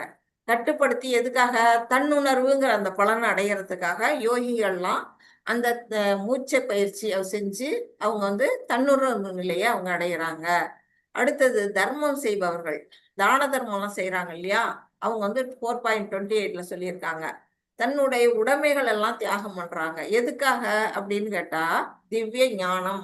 அதன் மூலமா அவங்க அடையக்கூடிய பலன் என்ன அப்படின்னா, திவ்யமான ஞானத்தை அடையறதுக்காக தான தர்மம் செய்யறாங்க. தங்களுடைய சொத்துக்களை எல்லாம் அவங்க வந்து என்ன பண்றாங்க, தியாகம் பண்றாங்க அப்படின்னு சொல்லப்பட்டிருக்கு. அதுலயே தவம் செய்பவர்கள், தவம் செய்யக்கூடிய அந்த தவசிகள்லாம் என்ன செய்யறாங்க அப்படின்னா, தங்களுடைய வாழ்வின் வசதிகளை தியாகம் பண்றாங்க. எல்லாத்தையும் என்ன செய்யறாங்க, எங்க வீட்டுல இருக்க எல்லா வசதியும் திறந்துட்டு காட்டுல போய் தவம் செய்யறாங்க. எதுக்காக, திவ்யமான ஞானம். அந்த ஒரு வழியில வந்து என்ன செய்யறாங்க, பொருளை உடைமைகளை தியாகம் பண்ணி திவ்ய ஞானத்தை அடையிறாங்க. ஒருத்தவங்க வந்து என்ன செய்யறாங்க, வசதிகள் எல்லாம் அறவே விட்டுட்டு போய் அந்த ஞானத்தை அடையிறாங்க அப்படின்னு சொல்லப்படுது. அதுலயே என்ன சொல்லியிருக்கிறாங்க அப்படின்னா, வேத தத்துவவாதிகள்லாம் என்ன செய்யறாங்க, புத்தியையே வந்து அவங்க தியாகம் பண்றாங்களாம். அந்த புத்தியை தியாகம் பண்றதன் மூலமா அவங்களும் ஞானத்தை அடைகிறார்கள். அந்த பலனை எதிர்பார்த்து தத்துவவாதிகள் எப்படி ஈடுபடுறாங்க அப்படின்னு சொல்லப்படுது. அடுத்தது அஷ்டாங்க யோகிகள் என்ன செய்யறாங்க, சுவாச கட்டுப்பாடு, பிராணாயாமம் பண்ணி அவங்க என்ன செய்யறாங்க, ஆன்மீகத்துல முன்னேற முயற்சி செய்யறாங்க. தன்னுணர்வு பாதை அடையறதுக்கு அவங்க அதுல ஈடுபடுறாங்க அப்படின்னு சொல்லப்பட்டிருக்கு. இப்ப வந்து ஒண்ணா வராங்க. இப்ப கர்மிகள் ஃபர்ஸ்ட் பார்த்தோம் இல்லையா, கர்மிகள் என்ன செய்யறாங்க, பௌதீக சுகத்திற்காக உலக உரிமைகளை தியாகம் செய்கிறார்கள். தனக்கு வந்து நம்ம பணக்காரனாகணும், கார் வாங்கணும், வீடு கட்டணும், பெரிய ஆளா வரணும் அப்படிங்கறதுக்காக கொஞ்சம் பொருள்களை அவங்க வந்து செலவு பண்றாங்க. தன்னுகிட்ட இருக்க பொருள்களை யாகத்துக்கு யூஸ் பண்ணி, இந்த யாகம் செஞ்சா உனக்கு இந்த பலன் கிடைக்கும் அப்படின்னு சொல்லிட்டா உடனே அந்த யாகத்துக்கான பொருளை செலவு பண்ணி அவங்க செய்யறாங்க. அடுத்தது ஞானிகள், அருவவாதிகள், அவங்க என்ன செய்யறாங்க, பரத்தோட ஒன்று கலக்கிறது. இங்க பாத்தீங்கன்னா இந்த பிரம்மஜோதி அதுல போய் ஒன்று கலக்கணும் அப்படிங்கறதுக்காக தன்னுடைய பௌதீக அடையாளங்களையே தியாகம் பண்றாங்க. தன்னுடைய அந்த ஆத்மாவின் தனித்துவத்தையே அவங்க வந்து என்ன செய்யறாங்க, தியாகம் பண்றாங்க அப்படின்னு சொல்லப்பட்டிருக்கு. 4.26 படிக்கிறீங்களா மாதாஜி? படிக்கிறேன் மாதாஜி. ரோத்ராதீன்யே சம்யமாக்னிஷு ஜுவஸ்வதி சப்தாதீன் விஷயான் அந்நிய இந்திரியாக்னிஷு ஜீஸ்வதி.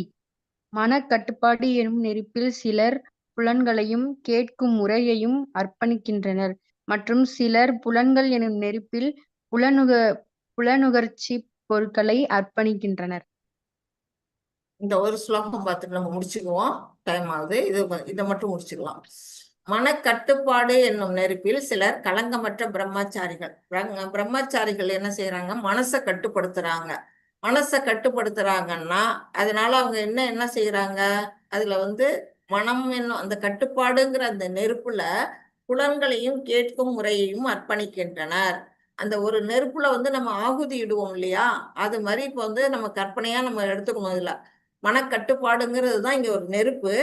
அந்த நெருப்புல எதெல்லாம் அவங்க போடுறாங்க, புலன்களையும் கேட்கும் முறையையும் அர்ப்பணிக்கின்றனர். யாரு, பிரம்மச்சாரிகள்.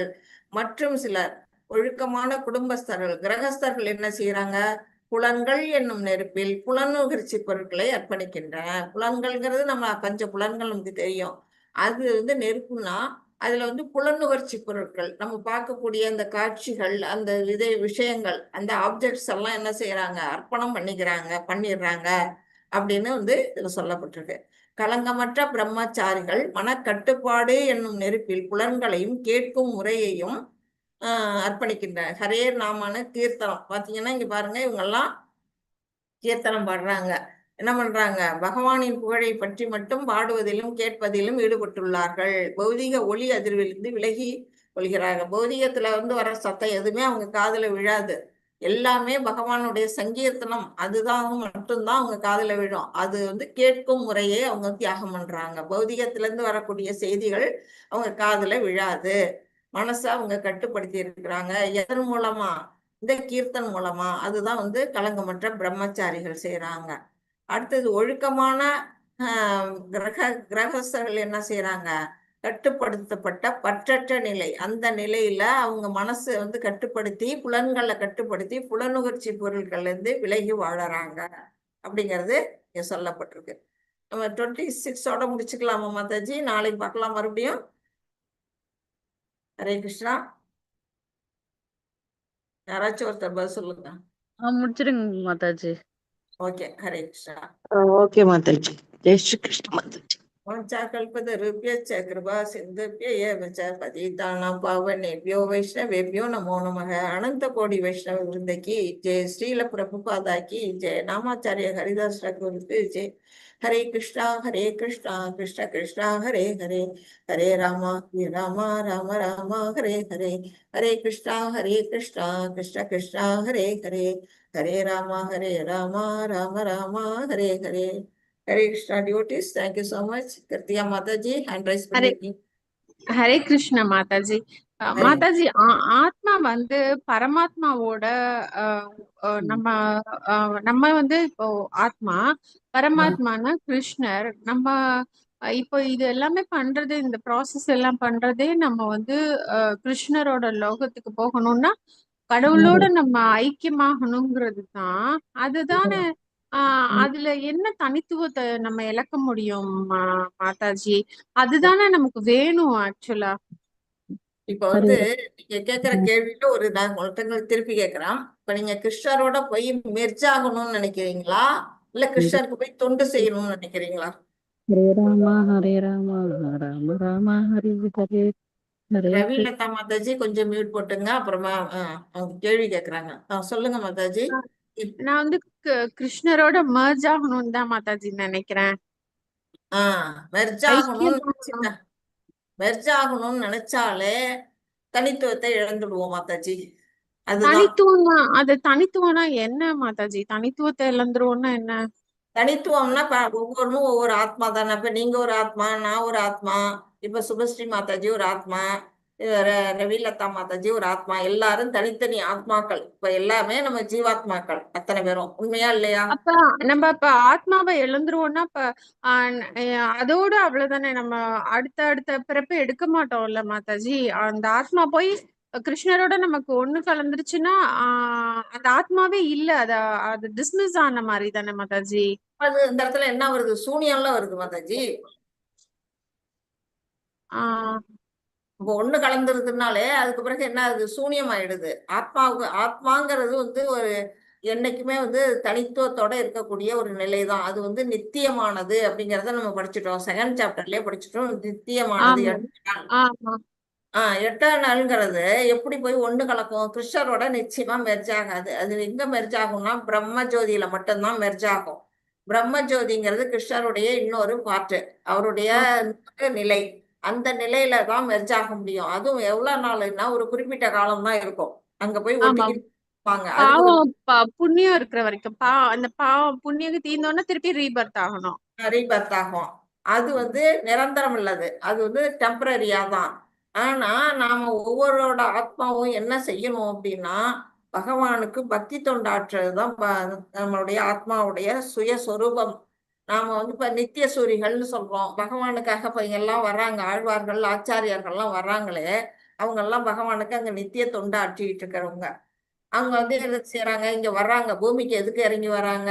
நம்மள விடுதலை பாதையில அழைச்சிட்டு போறதுக்காக அவங்க இங்க வர்றாங்க. நமக்கு வந்து இந்த காட்சிகள் எல்லாம் காட்டுறாங்க. நமக்கு இப்படி இப்படிலாம் பண்ணலாம், இந்த செயல் செஞ்சினா நீயும் அங்க வரலாம், நீயும் வந்து ஒரு தொண்டனா ஆகலாம் அப்படிங்கிறத நமக்கு எடுத்து காட்டுறதுக்காக வர்றாங்க.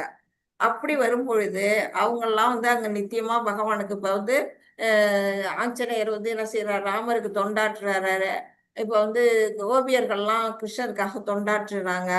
ஒவ்வொருத்தரும் வந்து யசோதை தாயார் வந்து தன்னுடைய குழந்தையா பாவிச்சு அங்க தொண்டாற்றிட்டு இருக்கிறாங்க. அவருக்கு விதவிதமா சமைச்சு கொடுக்குறாங்க. இப்படி எல்லாருமே என்ன செய்யறாங்கன்னா பகவானுக்கு அங்க தொண்டு வேலை தான் செஞ்சுட்டு இருக்கிறாங்க. அந்த மாதிரி ஒரு தொண்டை நாம வந்து ஒவ்வொரு ஆத்மாவும் செய்யணும். அதுதான் வந்து நம்மளுடைய இயற்கையான சுபாவம் என்ன, அதுதான். அந்த சுபாவத்துக்கு நம்ம போகணும்னா நம்ம எப்படி வந்து நமக்கு ஆத்மான்னு ஒண்ணு இருந்தா தானே செய்ய முடியும். ஆத்மா வந்து மெர்ஜ் ஆயிட்டுனா எப்படி செய்வீங்க? தொண்டு எப்படி செய்வீங்க? ஓகே மாதாஜி. அப்போ அப்ப வந்து நம்ம பண்ற பிரார்த்தனையும் நம்ம மேனிஃபெஸ்ட் பண்றது எல்லாமே கிருஷ்ணருக்கு தொண்டு செய்யற மாதிரி தான் நம்ம பண்ணணும்.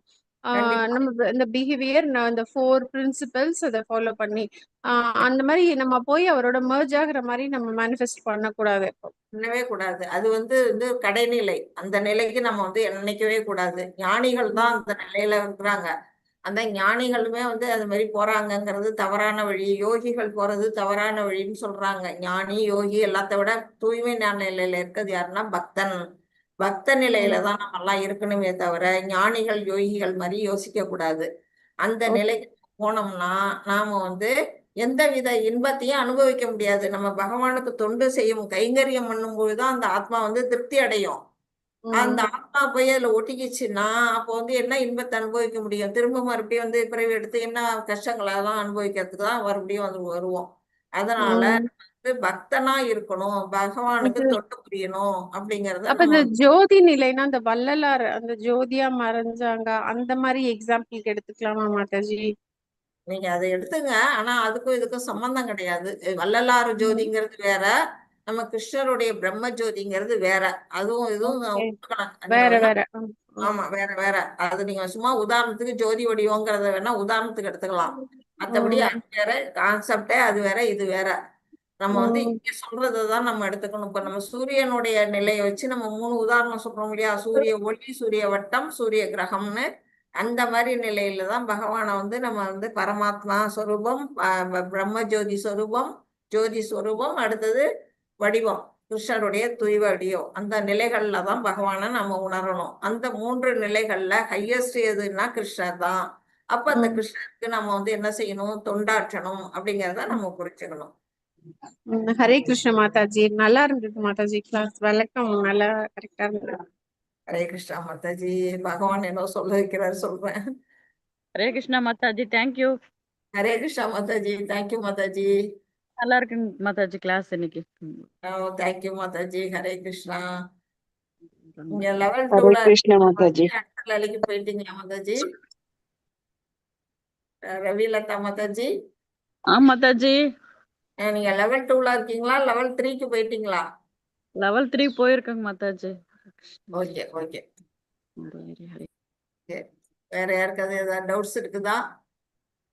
கத்திகா மாதாஜி டெய்லி கேக்குறாங்க. உங்களுக்கெல்லாம் அந்த மாதிரி ஏதாவது டவுட்ஸ் இருந்தா கேட்கலாம்.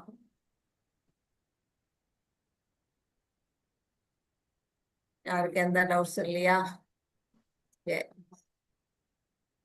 அப்ப நம்ம தேங்க்யூ இன்னைக்கு மாதாஜி. தேங்க்யூ மாதாஜி. ஹரே கிருஷ்ணா. இதோட நம்ம கிளாஸ் எண்ட் பண்ணிக்குவோம். நாளைக்கு மறுபடியும் சந்திப்போம். இன்னும் 2 நாள்ல இந்த சாப்டர் நம்ம முடிக்க பார்ப்போம். ஹரே கிருஷ்ணா.